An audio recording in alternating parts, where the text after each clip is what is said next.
2003년 대구 지하철 참사 이후 재난통신망을 통합하기로 했지만 12년째 낮잠만 자고 있습니다.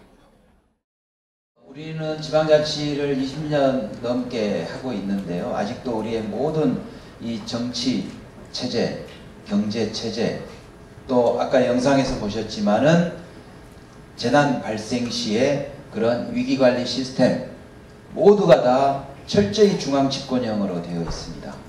근데 우리는 세월호 때 보셨지만 서장은 도경에, 도경은 행자부 장관에 이 사람들이 보고하느라고 왜 지가 권한이 없으니까. 지방자치 현실도 그런 겁니다. 자치가 뭡니까? 그 동네 실정을 가장 잘 알고 그 동네 살면서 어떤 결과에 대해서도 스스로 책임져야 될 사람들은 우리들이잖아요.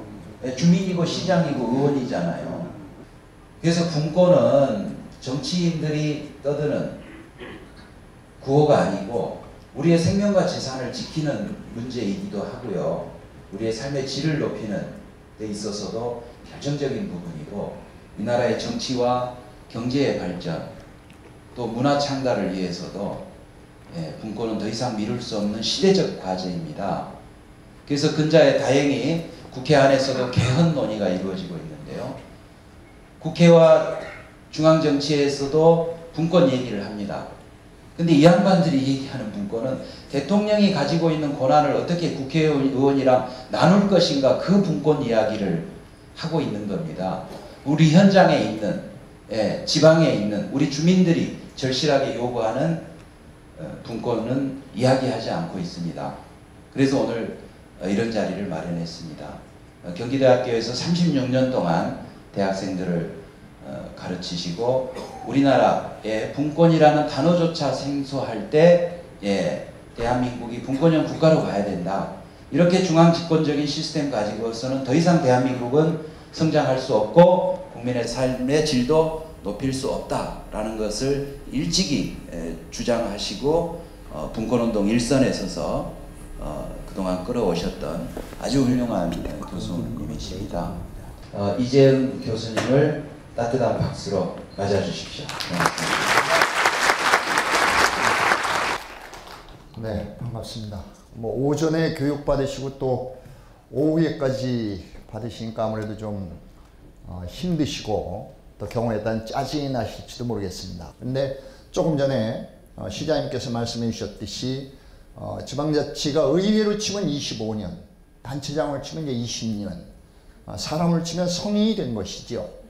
그럼 여러분들이 자제들이 어렸을 때 모든 행동이 불안하니까 부모님들이 다 지도를 하십니다. 그래서 대학교가 들어가기 전까지 학생들은 부모님을 보호자라고 적습니다.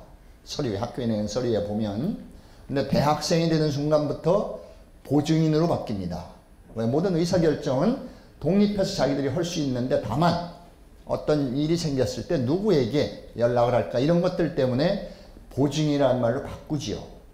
그 얘기는 지방자치가 제대로 성숙되지 않았을 때에는 많은 제도나 내용들이 중앙정부의 지도가 필요했었을지도 모릅니다.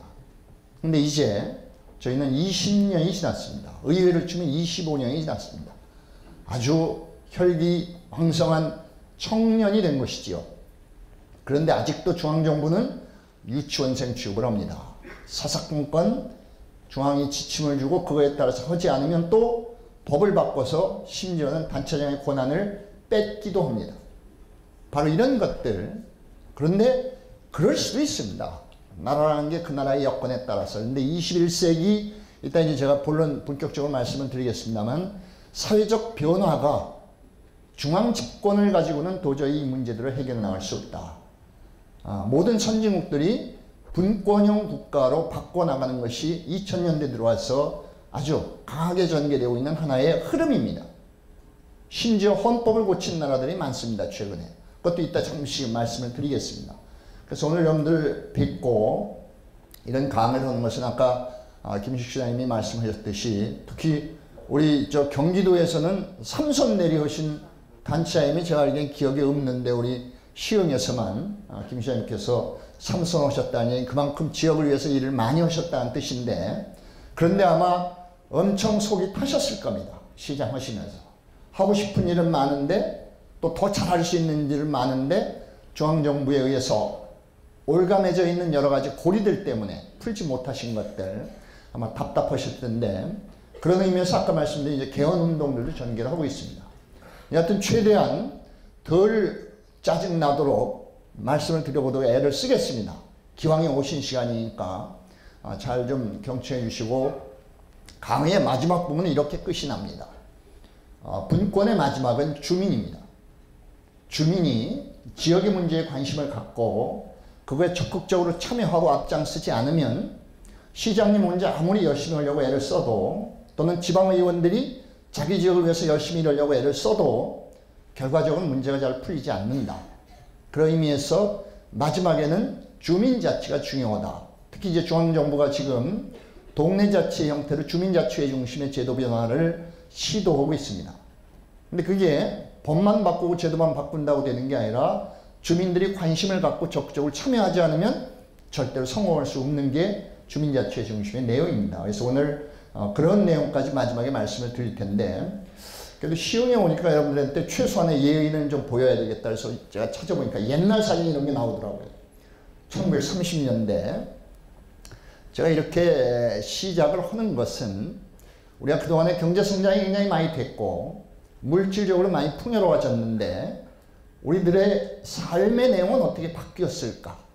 오늘 짧은 한 2시간 정도의 시간이지만 여러분들과 함께 그 변화들 속에서 앞으로 21세기를 어떻게 갖고 갈까? 그것을 위해서 우리는 어떤 노력을 해야 될까? 이런 것들에 대해서 말씀을 드려보려고 이렇게 아주 옛날 사진을 봤습니다. 그런데 그래도 이분들 댁은 조금은 분홍 비슷한 분일 것 같아요. 집도 좀 큼직한데 우선 소도 기르고, 저 당시에 소를 기르는 집은 부자입니다.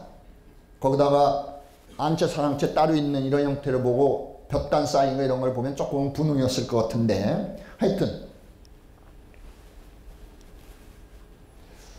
이거 뭐 추억이 있으신 분들이 있을 겁니다. 저는 물론 이 지역 사람이 아니기 때문에 군자연정을 지난 수인선 풍경, 지금은 사라졌다가 다시 이제 수인선이 복원되고 있습니다. 자, 이제 소래철교 맨 밑에 우측은 이 수인선이 마지막 운행할 때의 사진이 납니다. 소래영전, 군자영전, 1910년대 월곶동, 1990년대 신천동 사진입니다. 엄청나게 변화를 하고 있죠.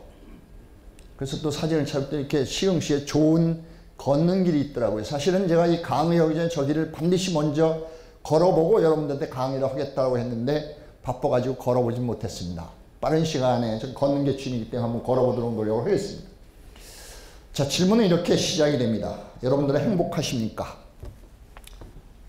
행복하십니까?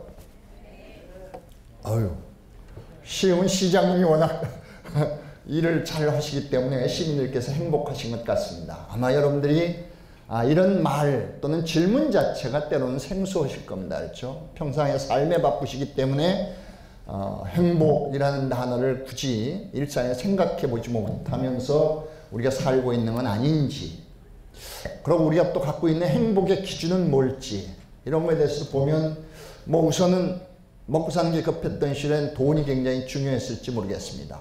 또 어떤 분들에겐 명예. 그런데 요즘에 이제 저도 퇴임을 하고 노인복지법 대상자가 되다 보니까 제일 중요한 건 건강인 것 같습니다. 어떻든 두 번째 것을 여러분들한테 질문을 드리는 겁니다. 어제 좀 웃을 일이 있었습니까? 어제 하루 종일 존중받으셨습니까? 이 질문은 그 나라 국민들이 얼마나 행복감을 느끼는가를 갤럽이라고 여러분들 여론조사기관 알고 계실 겁니다. 갤럽에서 각국의 행복도를 조사할 때 첫 번째 나오는 질문이 그렇답니다. 어제 웃을 일이 있었습니까? 어제 온종일 존중받고 살았습니까? 이렇게 쭉 나가는데 맨 밑에 보시면 한국인은 얼마 전에 발표된 겁니다. 아주 따끈따끈한 내용인데 143개국 중에서 118등이랍니다. 점수 100점 만점으로 하면 59점이랍니다.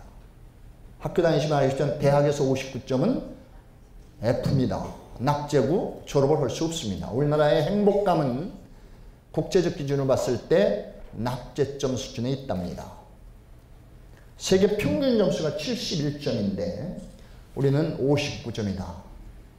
이게 조사의 결과니까 물론 한 1000명 정도를 샘플을 한 거니까 그게 무슨 5천만을 대변하느냐. 근데 통계는 다 그런 식으로 조사를 하는 거니까 그 얘기는 그만큼 우리 사회에 물질적으로는 평온해졌지만 행복하지 못한 많은 요소들이 있다는 뜻일 겁니다.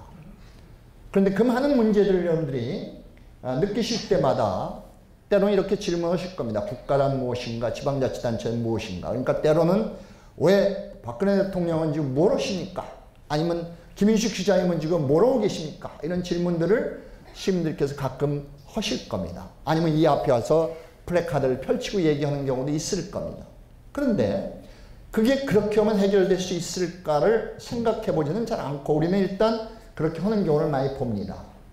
여러분 지금 안심 안전한 삶을 누리시나요? 쭉 이제 제가 질문을 던졌는데 중간쯤에 뭐라고 했어요? 어떤 때 시장님을 찾습니까? 어떤 때 시장님께 왜 이거는 시장님이 안 해주십니까? 라고 묻습니까?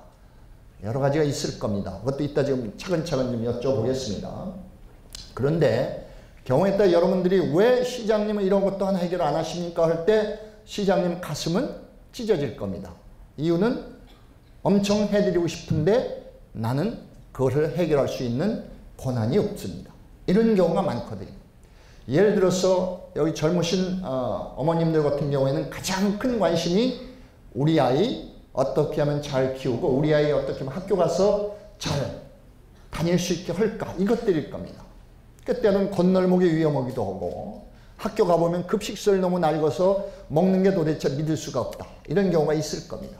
그럼 그럴 때도 시장님께 어떻게 이것 좀 해결해 줄 수 없습니까? 이 건널목이 불안한데 학교 앞에 이 차가 다니는 게 이게 속도를 팍팍 내고서 애들이 위험한데 이걸 어떻게 해줄 수 없습니까? 라고 물으면 시장님은 노력하겠습니다. 라는 말 이외에는 대답을 못합니다. 왜? 건널목을 만들 권한은 시흥시장님께는 없습니다. 경찰서장이 갖고 있는 권한입니다. 신호등 하나를 만드는 것도 경찰서장의 권한이지 시흥시장님은 권한이 없습니다. 어떻게 합니까? 협조 요청을 하죠. 돈은 우리가 낼 테니까 제발 좀 거기다 건널목 하나 만들고 신호 좀 놓읍시다.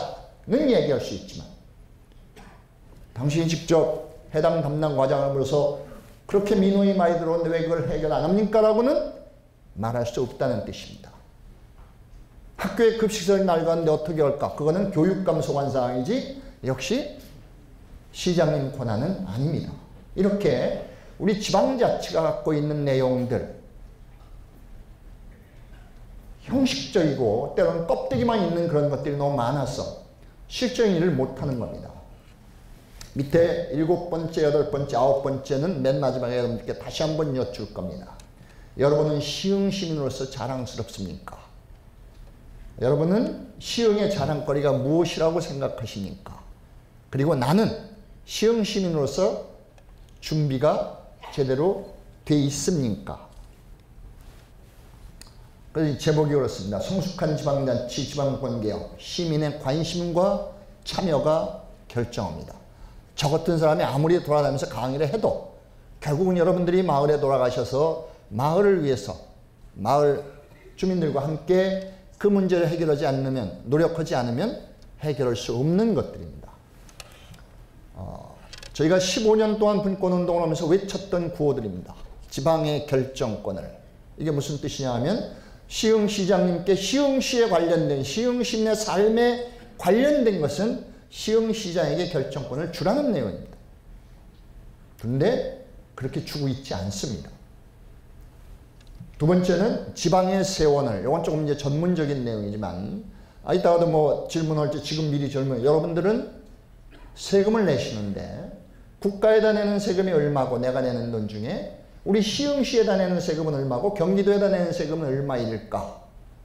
잘 알고 계십니까? 관심을 많이 갖고 계십니까? 잘 모르시죠, 대부분. 그런데 이따 뒷부분에 나오겠지만 여러분들이 내는 세금은 대부분 국가에다 냅니다. 80%를 국가에다 내고 국민들이 평균에서 20%만 지방자치단체에 내고 있습니다. 그런데 그 돈을 누가 쓸까요? 중앙정부는 한 40%에서 45%만 쓰고 나머지 55%, 60%는 지방자치단체들이 쓰고 있습니다. 그러니까 지방에다 내는 돈은 적은데 쓰는 돈은 지방이 많이 쓴다. 그건 뭐 된 거 아니냐 이렇게 생각하실 겁니다. 그렇죠? 그런데 시흥시장님께 여러분들이 세금을 직접 냈으면은 시흥시장님이 뭘 판단을 잘못하셔서 잘못 돈을 쓰면 흔한 말로 난리가 날 겁니다. 그렇죠? 그런데 시흥시장님한테 낸 돈은 별로 없습니다. 다 중앙정부에 내서 다 돌아오니까 주민들도 별로 관심이 없고 또 평균적으로 보면 단체장이나 지방의원님들도 상대적으로 돈을 더 잘 써야겠다는 생각이 적습니다. 그건 제도가 사람을 이렇게 만드는 겁니다. 아버지한테 용돈 받았을 때하고 내가 아르바이트해서 벌어 돈 쓰는 거는 전혀 다르다는 거죠. 성격이. 뒤에서 이제 나올 겁니다. 어떻든 두 번째는 그런 겁니다. 지방세로 좀 더 많이 걷도록 해라. 돈을 더 걷으라는 뜻이 아니고 국가에다 낼 거를 지방에다 내게 좀 만들어줘라. 이런 게 이제 지방의 세원을. 세 번째가 지방의 인재를. 이게 뭐 시흥은 서울에 가까이 붙어 있기 때문에 큰 차이가 없을 것 같지만 여전히 흔히 말하는 우수한 인재는 다 어디로 모입니까? 서울로 갑니다. 상대적으로 점점 더 우수한 인재들이 적죠. 여기서 서울에서 멀리 떨어진 지역일수록 심각합니다. 이제 이런 것들. 마지막에 이제 일자리가 우리가 가장 중요한 삶의 수단이 일자리인데 이렇게 저희가 네 가지 구호로는데 그거를 결정하는 것도 역시 시민의 역량과 참여가 중요하다는 뜻입니다. 이건 뭐 그냥 넘어가겠습니다. 이 전문가들 왜 분권하냐? 아직 민주주의가 실질적으로 안 됐다. 지역사회의 안전은 지역이 책임져야 된다. 아까 시장님 말씀하신 겁니다. 그렇죠? 주민들의 삶의 질도 시장이 책임져야 된다. 뭐 이런 것들. 그 다음 밑에 보면은 지역의 자립, 지역사랑의 회복, 지역의 품격과 개성 뭐 이런 것들입니다. 그래서 결국은 대책 없는 희망과 무책임한 위로. 훌륭한 정치인들이 지방에 가면은 뭐 얘기를 많이 합니다. 그거 저희가 책임지겠습니다. 라고 하는데 결국은 책임지지 않지요. 무책임한 위로는 지역 주민에 대한 거짓말이다. 그래서 결국은 분권이 이루어지면 개헌이 이루어지지 않으면 안 되겠다는 제 결론인데 대충 오늘 말씀드릴 내용들의 전체적인 틀거리는 이렇습니다. 여러분들이 마음속으로 왜 저 사람이 지금 와서 분권을 이야기하고 있을까? 왜? 뭐 자칫 우리가 볼 때는 그냥 뭐 잘 되고 있는 것 같은데 그러니까 문제의식을 먼저 가져야 될 거고 그러면 어떤 걸 가지고 저 사람이 저렇게 얘기를 할까? 이따가 말씀을 드리겠습니다. 현상 분석을 해봐야 되겠죠. 세 번째, 그럼 왜 그렇게 됐을까? 왜 그렇게 되고 있을까? 그 다음에 네 번째가 이제 우리는 어떤 사회를 꿈꿉니까? 여러분들이 생각하시는 아름답고 행복한 대한민국은 어떤 모습일까요? 물론 여기 계신 한 200~300명의 각자의 생각이 있으니까 생각하시는 게 다르긴 할 겁니다. 그러나 공통분모를 따져보면 어느 정도 합의 되는 몇 가지가 있을 겁니다. 우리는 어떤 사회를 꿈꾸는지 그래서 그런 사회를 꿈꿀 때 그럼 목표를 뭘로 설정할 것인지 우리가 많이 경제성장을 할 때 여러분들이 소득만 가지고 얘기를 합니다. 3만 불, 4만 불 근데 소득이 5만 불이 되면 행복할까요? 소득이 1000불 미만이었을 땐 우리는 불행했을까요? 질문을 던지면 경우에 따라서는 1000불 미만이었을 때 훨씬 더 행복했다고 느끼는 분들도 있습니다. 지금보다. 그러니까 그런 것들. 그 다음에 이제 정책수단이 뭐가 있을지 주민들은 어떻게 될지를 보겠습니다. 그래서 우리의 과거 그리고 현재를 짤막짤막하게 짚어보겠습니다. 뭐 여러 가지 있지만 한국전쟁 아직도 그 잔재로부터 우리는 벗어나고 있지 못합니다. 이렇게 전쟁의 폐허에서 저는 전쟁 직전에 태어나서 엎혀서 피난을 갔는데 제 바로 위에 누나는 하도 데리고 가는데 울어가지고 띄워놓고 갔었답니다. 그냥 버리고 갔었답니다. 그래서 한참 버리고 가다 도저히 불쌍해서 안 되겠어 우리 큰 누님이 와서 다시 업고 갔답니다. 이럴 정도의 이런 시대들을 우리가 한번 겪었던 거죠. 그러고 그랬지만 우리는 이렇게 가난했지만 이웃과 마을과 마을이 더불어 행복했던 시절도 있습니다. 아마도 좌측 위의 사진은 정월 대보름이나 설날 언제 동네에 모여서 윷놀이나 뭘 하면서 주민들이 노는 모습이었을 거고, 가을 되면 추수할 때 저렇게 서로 힘을 모았었고, 김장할 때도 저렇게 동네 사람들이 모여서 서로 도와주면서 담소를 나누고 행복했었을 겁니다. 여름이면 빨래터에 모여서 저런 모습들이 있었죠. 그러니까 우리는 과거를 회상할 때 저런 걸 보면서 그때가 행복했었다라고 얘기를 합니다. 그리고 이런 정치적 격동을 거쳤죠. 이승만 대통령부터 6.25 전쟁을 거치고 장면총리 윤보선 대통령 호일력 쿠데타, 80년대 사태, 김영삼 김대중 이렇게 잡혀가는 문제 이렇게 쭉 해서 이제 대통령 두 분이 북한을 다녀오기도 했습니다. 그러나 여전히 우리 사회는 격동하고 있습니다. 이건 이제 경제적입니다. 맨 좌측은 최근에 여러분들이 북한 뉴스를 들으면 아파트가 30짜리가 무너져서 많이 죽었다. 우린 속으로 아유 저놈들은 많이 수준이 뻔하지. 그런데 그 수준이 1960년대 한국 수준입니다. 좌측 맨 위의 사진은 서울의 와우 아파트가 무너진 겁니다. 와우산에 건설했던 아파트가 무너져서 우리도 저렇게 다 그냥 언덕 밑으로 아파트 잔해가 무너졌던 시절이 있습니다. 70년대인가요? 80년대인가요? 삼풍백화점이 저렇게 무너졌던 시절도 있었고, 한강다리가 물로 떨어졌던 적도 있습니다. 그러니까 그게 다 발전 과정 속에서 성급했던 어떤 것들이 만드는, 가운데 것은 포항제철에 처음 불을 붙이는 모습입니다. 세계 최강의 철강에서로 발전한 포항제철이 저기서부터 시작이 됩니다. 우측 밑에, 좌측 밑에 사진은 여러분들이 보시면 울산 평야였습니다. 저렇게. 그게 밑에 저렇게 엄청난 시설에 이제 도시로 발전을 한 거죠. 우측에 이제는 저렇게 올림픽도 했고 때로는 촛불 시위도 했습니다. 그러나 어떻든 우리 오늘날 선진국을 이야기합니다.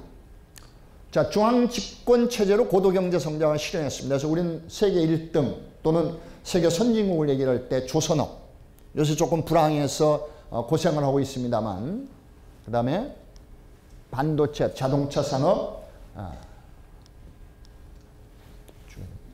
한류문화, 철강산업, 이게 우리가 지금 강점을 갖고 있는 산업들입니다. 약간씩은 세계경제 때문에 휘청거린다. 그래서 어제 발표에 의하면 우리나라 국민소득이 28,110달러가 된답니다. 그러니까 환율이 조금만 더 내려가면 다음 달쯤은 3만 달러가 되는 겁니다.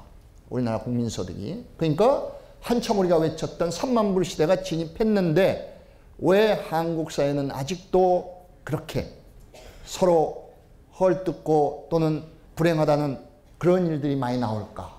저희가 고민을 해봐야 됩니다. 이런 문제들. 시흥시는 수도권이기 때문에 이런 일이 없겠습니다. 제 고향은 충청북도 보은인데 제가 다니던 분교는 이런 모양으로 바뀌어 있습니다. 운동장에 가면 갈대만 이렇게 쑥대밭이 되어 있는, 그러니까 심화되고 있는 중앙과 지방의 대립과 갈등의 문제가 나옵니다. 그래서 지금부터 이제 몇 가지 우리 사회가 안고 있는 문제를 여러분들과 공유해 보는 겁니다. 이거는 슬픈 내용 또는 우울한 내용이지만 진실입니다. 바로 이 문제를 우리가 공동으로 해결하지 않으면 우리 사회는 결코 행복한 사회가 될 수 없다. 경제성장률 117위로 떨어졌습니다. 5년 만에 57위에서 2배 이하로 떨어졌습니다. 근데 이게 회복될 가능성은 있을까? 경제학자 36년의 경험으로 봤을 때 결코 또다시 고도성장기는 오지 않는다. 저성장은 필연적이다라는 말씀을 드리고 싶습니다. 빈부격차 세계 2위입니다. 최근에 나오는 여러 가지 통계들 신문에 보면 이런 문제들 이야기하고 있습니다. 자살률 OECD 국가 중 10년 연속 1위인데 OECD 국가 중 1위입니다. 전체적으로는 우리는 1위가 아니라 조금 2, 3위로 떨어지긴 한 것 같은데 어떻든 왜 삶을 자의로 마감을 할까요? 그만큼 살기가 힘들다는 뜻일 겁니다. 우리는 그들을 얼마나 감싸 안으려고 노력했을까요? 이런 생각들을 해보는 거죠. 이혼율 1위랍니다. 행복한 가정이 점점 드물어지고 있다는 표현일지도 모르겠습니다. 물론 개인의 사생활입니다. 이혼을 하든 결혼하든 건 개인적인 문제이지만 사회적 관점에서 보면 이게 많아진다는 것은 결코 전체적인 삶의 질이 올라가지 않을 수도 있다는 걱정이 되는 거죠. 잠재 성장률 2031년에 1%로 간다는 겁니다. 그러니까 이건 뭔 잠재 성장률이라는 건 실제로 우리가 가능한 어떤 수치를 얘기하는 건데 앞으로 한 15년쯤 지나면은 연 성장률이 1%도 안 되는 시대가 올 거라는 뜻입니다. 그럼 뭡니까? 작년이나 금년이나 내년이나 내후년이나 매양 그 수준일 거랍니다. 그러면 새로 자라나는 젊은이들은 희망이 없는 거죠. 별로 자기 소득이 더 늘어날 가능성이 없어지니까. 자, 이런 시대가 불과 멀지 않았습니다. 그래서 이제 이런 거죠. 소득격차 양극화, 뭐 노인 자살률 1위, 청소년 자살률 1위, 이혼 증가율 1위, 결혼 못하는 사회, 혼자 사는 가정이 10%를 넘어섰답니다. 그러니까 이분들은 특히 이제 노인들이 많은 경우에 어떤 현상이 나옵니까? 고독사 문제가 우리 주변에 비일비재하게 발생될 수 있다는 뜻입니다. 국가 채무는 폭증하고 있고 갈등 지수는 OECD 꼴찌 수준입니다. 자, 이 모든 문제를 안고 있는 우리가 21세기에는 지속 가능한 발전을 할 수 있을까? 지도자나 또는 우리 사회 모두는 이거를 생각을 해야 될 겁니다. 그래서 살펴봤더니 국민소득 3만 불, 4만 불 되는 국가들은 지방 분권형 권력 체계를 가지고 있었습니다. 그 다음에 복지국가형 혼합경제체제를 갖고 있었습니다. 우리나라에서는 복지라는 말을 꺼내면은 이념적으로 우선 대립부터 시작을 합니다. 그런데 선진국이라고 하면은 다 기본적으로 복지국가 내지는 복지사회이지요. 그게 아닌 나라를 선진국이라고 부르지 않습니다.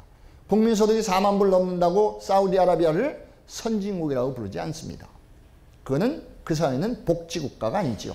그런 점에서 두 번째, 세 번째는 시민 참여와 자치제도가 잘 활성화되어 있습니다. 그런 나라들. 그래서 이제 보면 사회적 대화가 잘 여야 간에 소통이 이루어지고 대화가 이루어지고 타협이 이루어지고 협력이 이루어지는 구조를 갖고 있더랍니다. 그래서 우리가 왜 지방분권 개혁을 요구하느냐? 우리가 앞으로 3만 불에서 4만 불 또는 5만 불까지 가려면 저런 국가를 만들지 않고는 이제 불가능하다라는 판단을 했기 때문입니다. 무엇이 지방분권을 강제하고 있을까요? 그러니까 뭐 조충목에 와서 뭐 강의하려고 하는 전문적인 걸 얘기하려고 일부러 왔나? 왜 그럴까? 뭐 그냥 지 생각 그런 거겠지. 이렇게 생각할 텐데 그렇지 않다는 뜻입니다. 우리는 지방분권을 하지 않으면 안 되는 외적 조건을 가지고 있습니다. 뭘까요? 세계화와 저출산 고령화라는 겁니다. 우선 세계화, 국경이 없어야 했다는 뜻입니다. WTO. 그러니까 그동안은 우리는 무역을 가지고 성장을 했기 때문에 국경이 없어진 무역 자유화는 우리한테 도움을 주긴 했는데 거꾸로 이제 우리가 먹고 사는 많은 물건들은 대부분 어디서 옵니까? 중국에서 옵니다. 그렇죠? 자, 이제 세계화는 이렇게 국경이 무너지는데 무역의 자유화, 그런데 그러다 보니까 위기가 자주 일어납니다. 그 다음에 저성장 구조가 전 세계적으로 고착돼 가고 있습니다. 두 번째는 저출산 문제입니다. 사실 이건 아무리 강조해도 부족하지 않은 국가 위기 요인입니다. 저출산 문제는. 그런데 우리 사회는 그거를 위기 요인이라고 보지 않고 갈등 요인으로 보고 있습니다.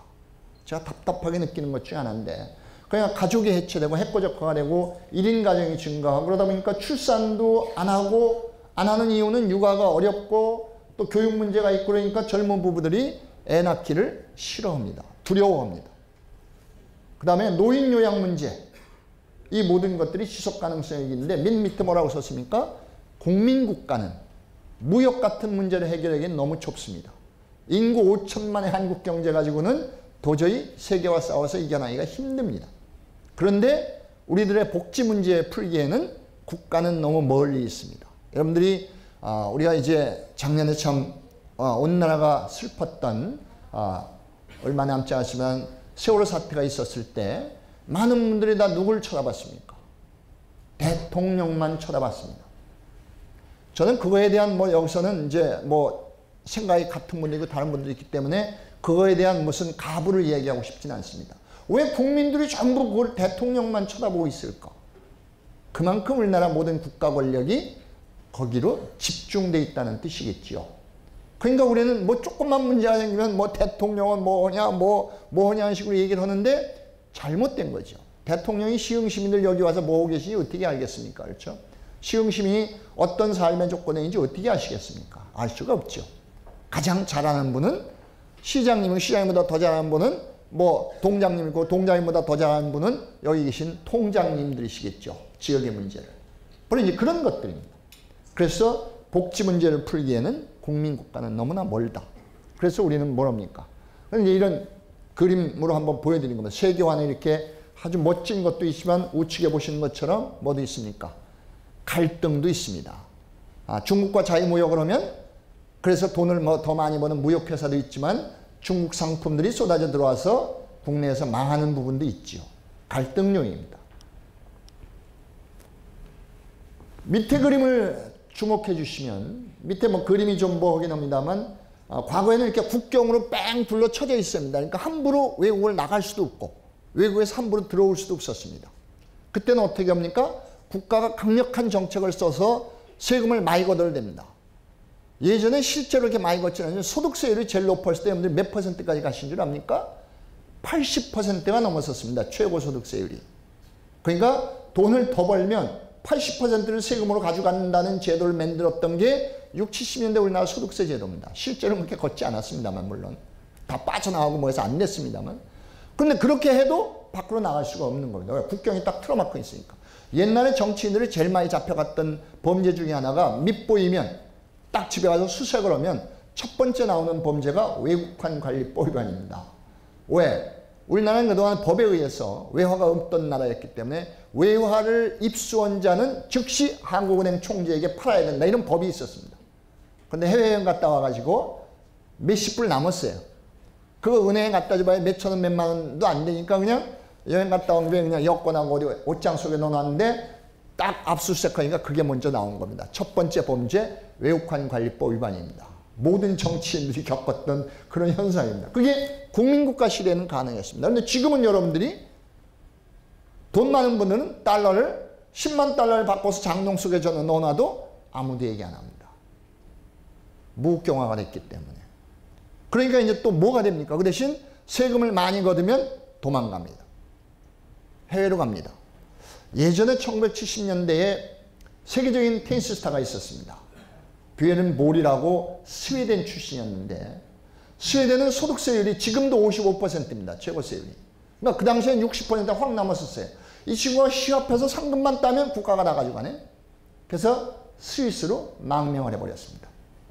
국가고목 없습니다. 조국이고목 없습니다. 그냥 세금 많이 걷는다고 국가를 버리고 조국을 바꿨습니다. 이런 일들이 오늘날은 우리나라에도 비일비재하게 존재하는 겁니다. 부자들은 언제라도 해외로 나갈 준비가 되어 있는 거죠. 그러니까 세금 자꾸 올리면 간다 하고 겁주는 겁니다. 지금 정부에다. 그래서 뭘 못하는 거예요? 복지 정책을 못합니다. 이제 세금이 점점 못 걷으니까. 그런데 저출산 문제 심각한 거예요. 그림으로 한번 보시죠. 위에는 빠고다 공원 앞에 계신 어른들이고 밑에는 저런 사회가 올까 하는 겁니다. 어제 보니까 진짜 저렇더라고요. 제가 전철을 타봤더니 경로석은 세 자리밖에 없는데 거기는 이미 진짜 경로들이 앉아 계시고 한 80 넘은 분들 앉아 계시고 나머지 분들이 이쪽에 앉아 계셔서 저는 그냥 아예 그냥 명함도 못 내밀겠더라고요. 그런데 앞으로는 그래서 여기를 경로석 만들고 이쪽을 일반석으로 만드는 시대가 오지 않을까. 끔찍한 시대입니다. 저런 시대가 온다는 것.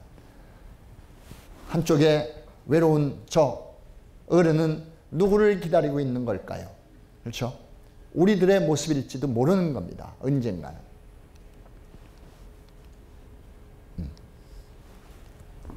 자, 그런데 우리나라 국가정책이 얼마나 단견이었는지, 안목이 짧았는지를 이 그림 부분이 여러분들 이해하십니다. 1960년대 구호는 덮어놓고 나타보면 거짓골을 못 매는다. 그때 인구가 3천만 명밖에 안 됐었습니다. 그런데 70년대에 저 누굽니까? 차범근 선수입니다. 부인, 진짜 부인이고 가운데 있는 애가 누굴 것 같아요? 차들입니다. 광고에 나온 겁니다. 온 가족이기 때. 그래서 뭐야? 하나만 더 낳고 그만 낳겠어요. 그래서 이제 둘만 낳아 잘 기르자 시대입니다. 1970년대. 80년대 어떻게 됐습니까? 아들, 딸. 둘도 많다. 아들, 딸 구별 말고 하나만 낳자. 종갓집에 난리였습니다. 이게 그렇죠? 90년대는 삼천리는 초만원. 뭐 이런 식으로 바뀐 겁니다. 아들 하나 때문에. 뭐 이러면서 이제 난리치고 아이들은 아빠 나는 짝이 없어. 그렇죠? 뭐 이런 하소연했던 시절이 불과 15년 전 얘기입니다. 25년 전. 그래서 이제 그런데 2000년대로 오면서 어떻게 바뀝니까? 하나의 촛불보다는 여러 개의 촛불이 더 밝습니다. 20년 전쯤 저런 얘기 좀 하지. 지금에 와서. 그래서 2040년 정도 이런 인구 추세가 가면, 인구 증가율 추세가 가면 2040년에서 60년 사이가 되면 우리나라 지방자치단체, 기초단체가 228개인데 특히 군이 한 70여 개 되는데 그 중에 3분의 2는 없어질 겁니다. 사람이 없어요. 지금도 군에 가면 평균 인구가 2만 3만 밖에 안 됩니다. 고령 인구가 절반이 넘습니다. 그분들 암만 오래 살도 30년 못 삽니다. 그러니까 30년이 지나면 그런 지역은 사람이 없어서 군이라고 얘기할 수 없다는 뜻이죠. 이런 일들이 불과 눈앞에 닥쳐 있습니다. 그래서 2040년까지, 아니 그러니까 2060년까지 인구 증가의 2%를 회복하지 못하면 2100년대 가면 우리나라 인구가 절반으로 줄어드는 겁니다. 그러면 지금의 국력을 유지할 수 있을까요? 불가능한 겁니다. 5천만의 인구가 2천만의 인구로 내려오면 국민소득세는 그래도 그때 가서 5만 달러 유지할 수 있을까요? 안 될 겁니다. 아마. 뭐 그때까지 저는 당연히 살아있지도 않을 테니까. 이쪽에 보시면 맨 밑에 그리면 뭡니까? 2050년이 되면 젊은이 하나가 노인 하나를 부양하는 시대가 올 거라는 겁니다. 우리 손자 세대 또는 정손자 세대인데 얼마나 끔찍할까요? 그 아이들은. 그렇죠? 내가 뼈 빠지게 일해가지고 우리 할아버지 먹여 살리느라고 내 청춘 다 가네. 이렇게 될 거라는 뜻입니다. 그런데 온 국민이 저렇게 될 거라는 거죠. 그러니 우리가 지금부터 이 대책을 안 하면 어떻게 될까? 결론이 이런 겁니다. 이런 대책을 누가 세우느냐? 중앙정부가 아무리 정책을 써도 안 됩니다. 이거는 지방자치단체장이 적극적으로 협조하지는 안 되는 내용입니다. 뭐가 들어갑니까? 보육이 들어가고 급식이 들어가고 교육이 들어가는 겁니다. 젊은이들에게 아이를 낳는 게 얼마나 축복된 일인가는 인식을 심어주지 않으면 아이를 안 낳을 거라는 거죠. 책임은 저한테도 있습니다. 제가 제 친구들 우리 세대가 야 그러면 너나 행복하게 잘 살아 뭘 자꾸 이렇게 신경 쓰고 그래. 그러니까 요즘 젊은이들은 결혼하고 아예 안 낳는 사람들이 많이 생깁니다. 왜? 우리 둘 나 그냥 행복하게 살다 가지 뭐하고 골아프게 애 낳고 뭐 그냥 신경 쓰고 그러냐. 그런데 지가 젊고 이럴 때는 행복하게 잘 살 수 있는데 지가 병날 때 그때는 누가 자기를 돌봐줄까요? 돈이 아무리 많다 한들 그걸 미래를 짧은 30년을 못 내다보는 겁니다. 그런데 그거를 우리가 아이들에게 무의식적으로 교육을 시켰다는데 저는 반성하고 있습니다. 그래서 저는 저희 아들이 이제 손녀를 하나 낳았는데 무조건 하나는 더 낳아야 된다. 그러고 가능하면 셋까지는 낳아야 된다. 그래서 없는 돈에 인센티브를 주겠다고 그럽니다. 하여튼 내가 받는 연금 중에 반은 손자들한테 투자할 테니까 하여튼 좀 더 낳아봐라. 라고 농담 아닌 농담을 하고 있습니다. 뭐 이거 쭉 원인데 주거도 불안하고 보육도 불안하고 노후도 불안하고 교육도 불안하고 고용도 불안하니까 아이를 못 낳는 거죠. 젊은이들이.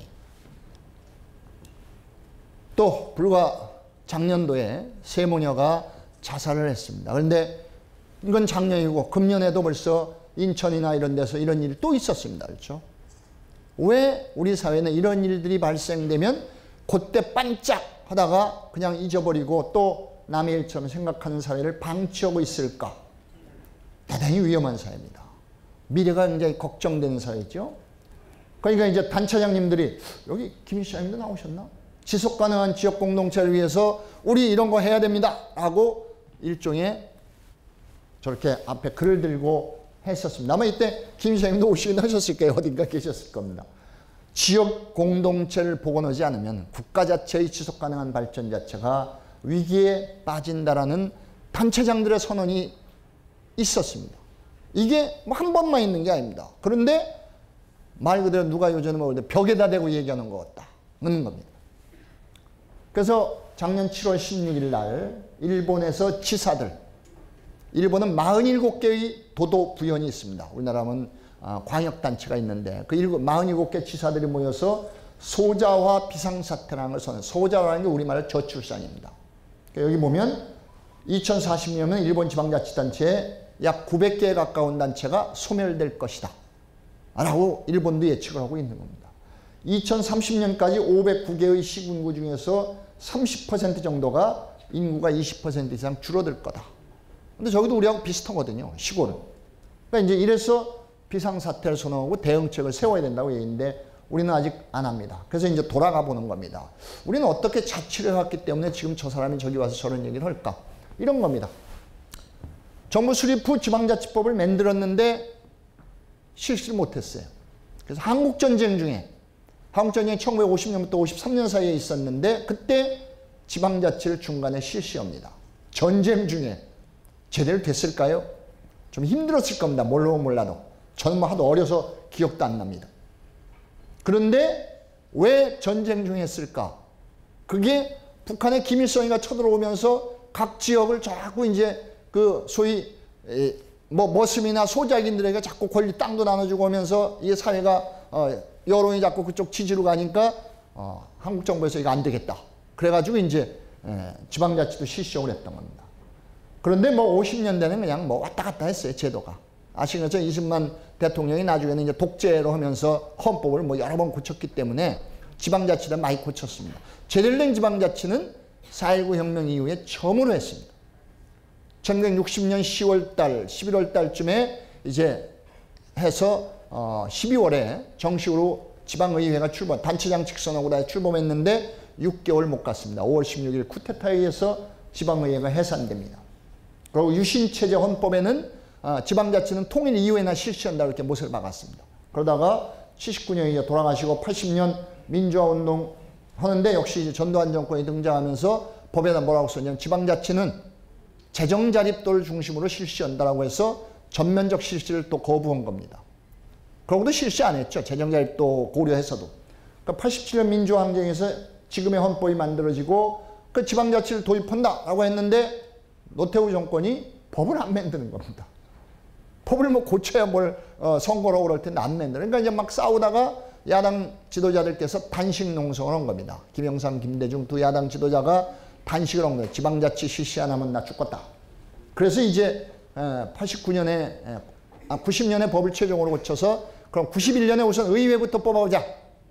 그거 괜찮으면 95년에 단체장도 하자. 그래서 91년에 의회, 95년에 단체장이 부활됐습니다. 그런데 쫙 보면 뭐 그냥 순서대로 잘 가는 것 같아요, 역사가. 그런데 저때 중앙집권 세력들이 지방자치법을 만들면서 별로 권한을 주고 싶지 않았습니다. 이게 힘에 밀려서 국민들이 하라니까 하긴 하는데 법을 만들 때 권한을 제대로 안 주고 대충 지방자치를 도입한 게 오늘의 모습이 되고 있는 겁니다. 그 뭐 지금 요거를 이제 말씀으로 설명해 드린 건데 2002년에 참여정부가 등장되면서 이제 2002년에 뭘 선언합니까? 노무현 대통령이 지방분권과 국가균형 발전을 국가 주요 정책으로 내세우고 분권계획을 시작을 했습니다. 그래서 제가 2003년 이후부터를 지방분권의 시대라고 여기서 여러분들께 적는 겁니다. 그러다 보니까 이제 중앙과 지방의 관계가 지배종속 관계입니다, 지금. 지방은 중앙에 종속됐다고 생각을 하는 겁니다. 집권하는 분들은. 그런데 우리는 뭘 요구하느냐? 대등협력 관계다. 지방은 지방이고 중앙은 중앙이다. 그러니까 좀 뭐 비약일 수도 있습니다. 자식이 커서 성년이 돼서 분간을 했는데도 여전히 그 자식을 어렸을 때 내 품 안의 자식처럼 하면은 둘 다 행복할 수가 없습니다. 그렇죠? 그러니까 독립시켜야죠. 아들의 삶은 아들의 삶이고 또 딸의 삶은 딸의 삶이고 부모의 삶은 부모의 삶인데 지배종속 관계를 가지려고 하는 분들이 덜어 있어요. 제 주변에도. 그러면 사실은 둘 다 행복해질 수가 없습니다. 부모는 기대가 커서 실망하고 자식은 간섭 때문에 제대로 살 수가 없고 이건 안 되겠죠. 국가와 지방의 관계를 똑같다는 겁니다. 지방은 지방이고 중앙은 중앙인데 왜 지방을 중앙에 무슨 거친 표현 쓰면 똘마이처럼 생각하냐. 이건 안 되겠다고 얘기입니다. 뭐 왜 지방자치가 중요하냐 뭐 얘기할 것도 아까 우리 김 시장님께서 말씀하셨기 때문에 그냥 짧게 넘어갔습니다. 9.11 사태 때 수습 책임자는 청와대에 있는 안보실장이 아니라 현장에 있었던 그 당시에 소방서장이었습니다. 그래서 어떤 분이 글에다 그렇게 썼습니다.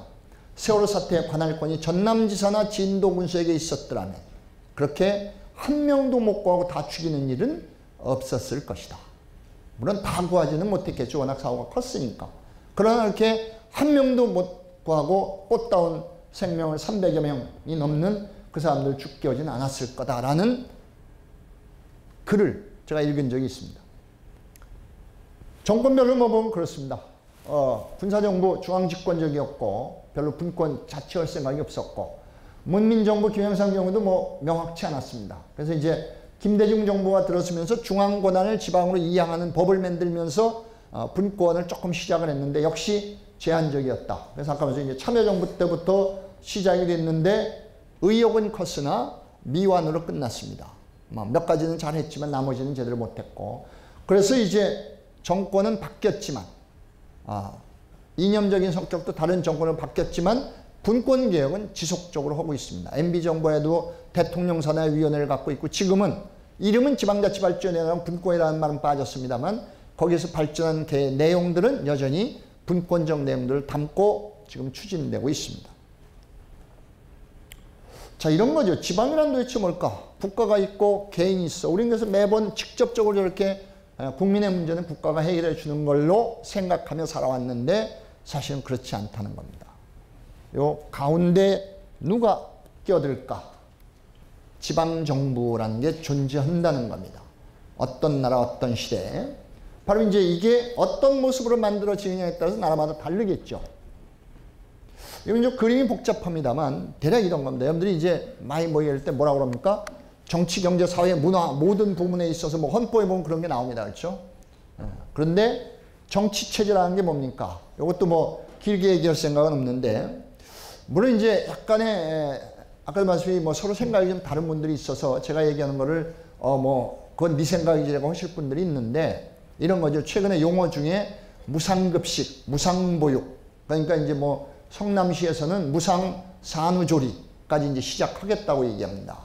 근데 저는 그 무상이라는 단어는 잘못 쓴 내용이다. 무상이라고 써서는 안 된다라고 생각을 합니다. 그래서 저는 의무급식, 의무보육이라는 말로 쓰고 있는데 물론 그걸 뭐 그렇게 생각 안 하는 분들도 있습니다. 왜 그렇게 하냐면 저 36년 동안 재정학을 전공했기 때문에 국가는 원래 무상입니다.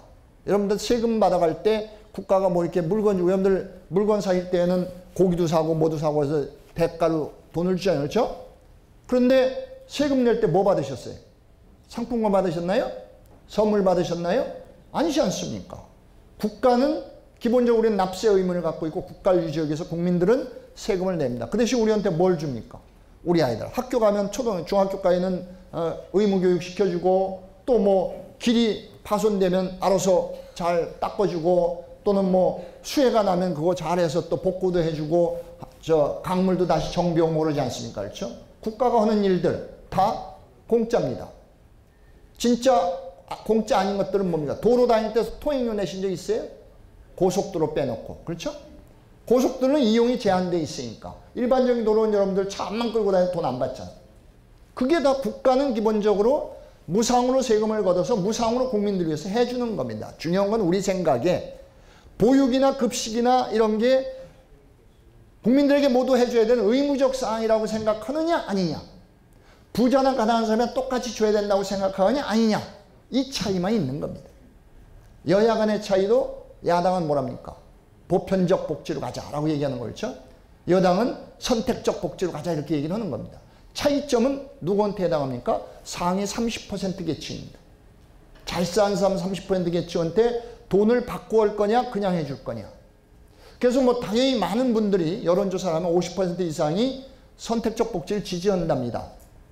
근데 저는 보편적 복지를 지지하는 사람인데 그때 제가 이런 얘기를 합니다. 어떤 거는 당연히 선택적 복지로 가야 됩니다.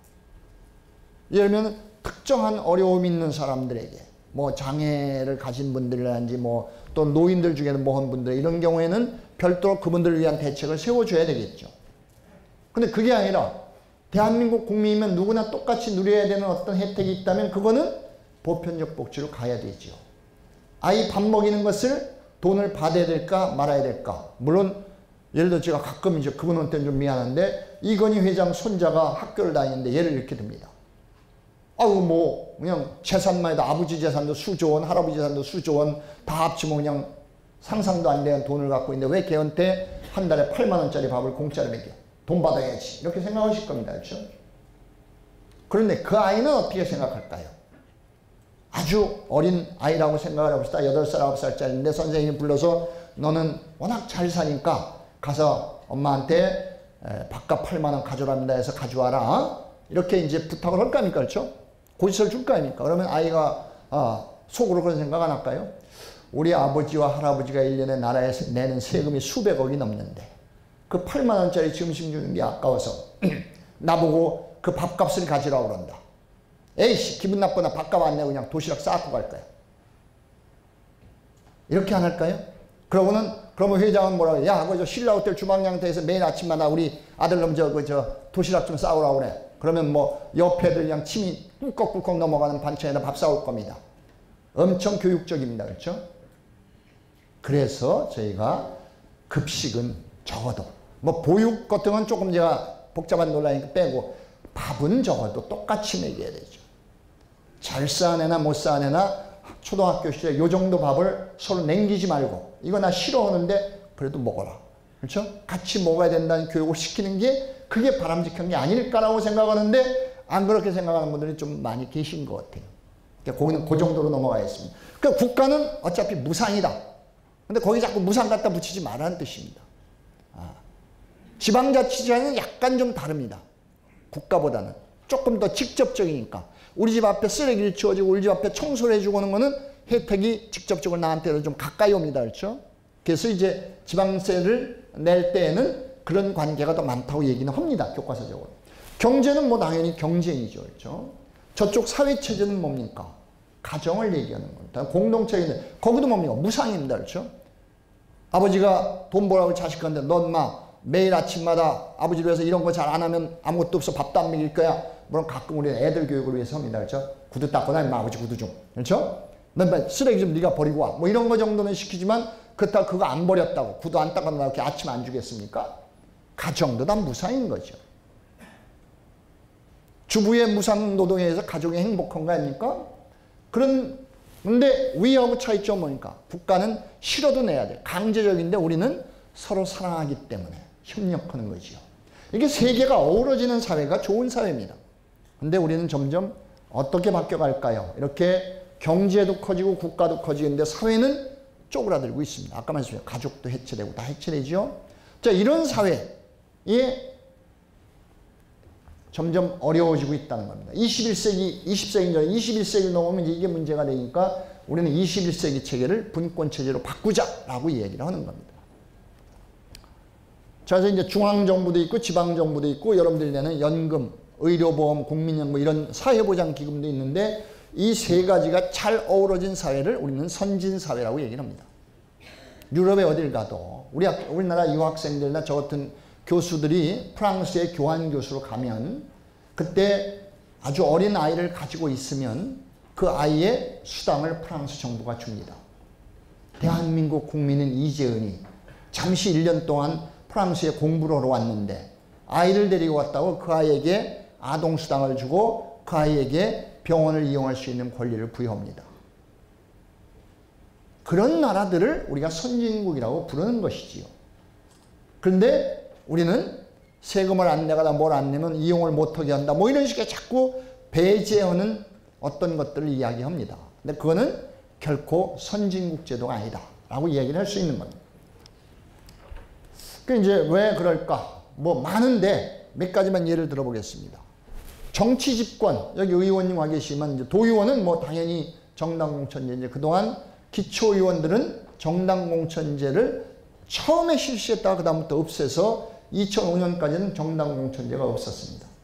그런데 그 공천제를 부활시켰는데 제가 보이지 않게 역할을 한 것 같아서 항상 안타깝게 생각을 하는 것은 그때까지 의원들은 무급제였었습니다. 2005년 이전.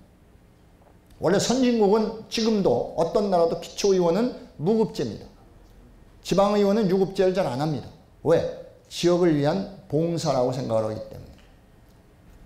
그런데 그러다 보니까 이제 지역에 젊고 똑똑한 일꾼들이 많이 그걸 안 해서 저희가 분권운동을 할 때 의원들 유급제를 해주면 좀 젊은 사람들이 지역을 위해서 많이 일 좀 하지 않겠느냐라고 건의를 했는데 마침 노무현 정부를 받았어요. 그랬더니 국회에 계신 분들이 법을 바꿔가지고 기초정당공천제를 부활시켜버렸습니다. 여러분들 기억도 안 나실 겁니다. 2006년 지방선거에 대부분의 국회의원 보좌관 했던 분들이 지방의원 나왔어요. 기초의원. 그분들 다 됐었습니다. 그래서 지금은 뭐라고 합니까? 기초정당공천제 폐지가 시장군수구청장 여부에 시군구 의장 협의회에서 요구하는 기본적인 개혁사항입니다. 정당공천제를 폐지하라. 왜 그럴까요? 적어도 기초에 관한 한은 중앙정치가 개입해서는 안 된다 그 얘기입니다. 시흥시에 관한 한은 국회의원은 국가적인 일을 보고 하시고 도의원님은 도를 보고 얘기하는 거지 시흥시만 보고 얘기하시면 안 나는 뜻입니다. 그런데 시흥시는 여기서 시흥시 의원들과 시흥시장과 주민들이 합쳐서 일을 풀어갈 테니까 그건 좀 맡겨라. 이게 정당공천제 폐지입니다. 근데 이건 안 하죠. 누가? 국회의원들께서. 안 한 이유는 여러분들 다 아실 겁니다. 자기가 공천해주면 4년 동안 자기 지역구 관리 잘 해주는데 그 공천제를 왜 폐지하겠습니까? 그렇죠? 그런데 이거는 결단코 폐지되어야 됩니다. 그렇지 않고는 대한민국의 민주주의가 성숙할 수가 없습니다. 저쪽에 보면 국가사무가 7할입니다. 그러니까 우리 국민들을 위한 사무가 한 2만 5천 개쯤 된답니다. 근데 그 중에 70%를 국가가 하고 있고 지방자치단체는 광역기초 다 합해서 30%밖에 안 된답니다. 그게 무슨 자치입니까? 그렇죠? 그런데 그것도 기관의임 사무를 하는 거로 해가지고 중앙이 통제를 하게 됩니다. 밑에 보면 지방세는 아까 제가 말씀드린 20%밖에 안 되고 문화도 전부 서울 중심입니다. 이래가지고는 각 지역의 특성을 갖는 행복한 사회를 만들기 어렵다. 이겁니다. 여러분들 지역이라는 단어와 지방이라는 단어를 어떻게 생각하십니까? 좀 죄송한데 제가 연속 강의를 하겠습니다. 뭐 강의는 딱딱하지만 목소리가 커서 졸기는 좀 힘드실 것 같은데 그래도 졸리시면 눈 감고 그냥 들으시다 말다 하셔도 좋습니다. 그냥 강의는 계속 하겠습니다. 이거 중간에 끊어보면 되게 뭐 분산되고 가시고 그래서 통상 그렇게 안 합니다. 지방이라는 말과 지역이라는 말은 어떻게 다를까? 예를 들면 이런 거죠. 경기도 지방경찰청. 네, 전부 지방이라는 말이 꼭 들어갑니다. 그렇죠? 그냥 뭐 경기경찰청 하면 되지 왜 경기지방경찰청이라고 꼭 지방을 붙여야 돼? 여러분들 그런 단어들이 많은데 우리나라에서는 지방이라는 단어가 붙이면 약간 좀 격이 떨어집니다. 왜? 그거는 중앙이라는 거에 대한 또는 서울이라는 거에 대한 대응되는 말로 좀 이렇게 한 수 아래로 보는 단어를 쓰는 게 지방이라는 단어입니다. 그러니까 공무원들이 나는 지방공무원 싫어. 국가공무원 할래. 선생님들이 결단코 교육감은 지방에서 뽑는데 선생님들은 국가공무원입니다. 요새 소방서 지방공무원으로 바뀌었거든요. 그랬더니 세월호 사태 이후에 이게 이렇게 되는 거는 그걸 지방공무원을 바꿨기 때문에 그렇다. 그러면 다시 국가공무원으로 바꿔라. 또 뭐 이렇게 한쪽에서 얘기를 합니다. 그러면 당연히 누구나 다 국가공무원 하면 더 좋은 거겠죠. 그런데 그게 차별적 내용 아닙니까? 지방공무원이든 국가공무원이든 공무원이면 똑같은 거지. 그걸 왜 굳이 거기다 지방자를 넣어가지고 그런 내용을 만듭니까? 그렇죠? 어떻든 이 지방이라는 단어가 좀 없어졌으면 좋겠다. 그 다음에 방언은 나쁜 겁니까? 사투리는? 다 서울말 써야 되는 거면 전 물론 지금 서울말 씁니다. 제 고향이 충청도지만. 근데 이제 친구들을 만나거나 고향 가서 어른들 만나면 바로 뒤에 유자 들어가면서 왜 그래요? 그러면서 이제 바로 나옵니다. 저도. 뭐 이제 학교에서 36년 강의하라고 표준말을 바꿨기 때문에 지금 어디 가서 나 이제 표준말만 씁니다만. 그러니까 표준말만 쓸 땐 별로 정감이 없어요. 그렇죠? 그런데 아까 제가 말했더니 왜 그래야 이러면서 이제 만나면 소주 한 잔 딱 하면 그때부터 긴장들 딱 풀고 그렇죠? 서로 정이 오가죠. 방언이 얼마나 좋은 겁니까? 근데 우린 그거를 마치 사투리를 많이 쓰면 나쁜 사람인데 누구는 지도자는 방언을 쓸 때 쓰더라도 표준말을 써야 됩니다. 미국 같은 데 대통령은 절대로 사투리를 쓰면 호응을 못 받습니다.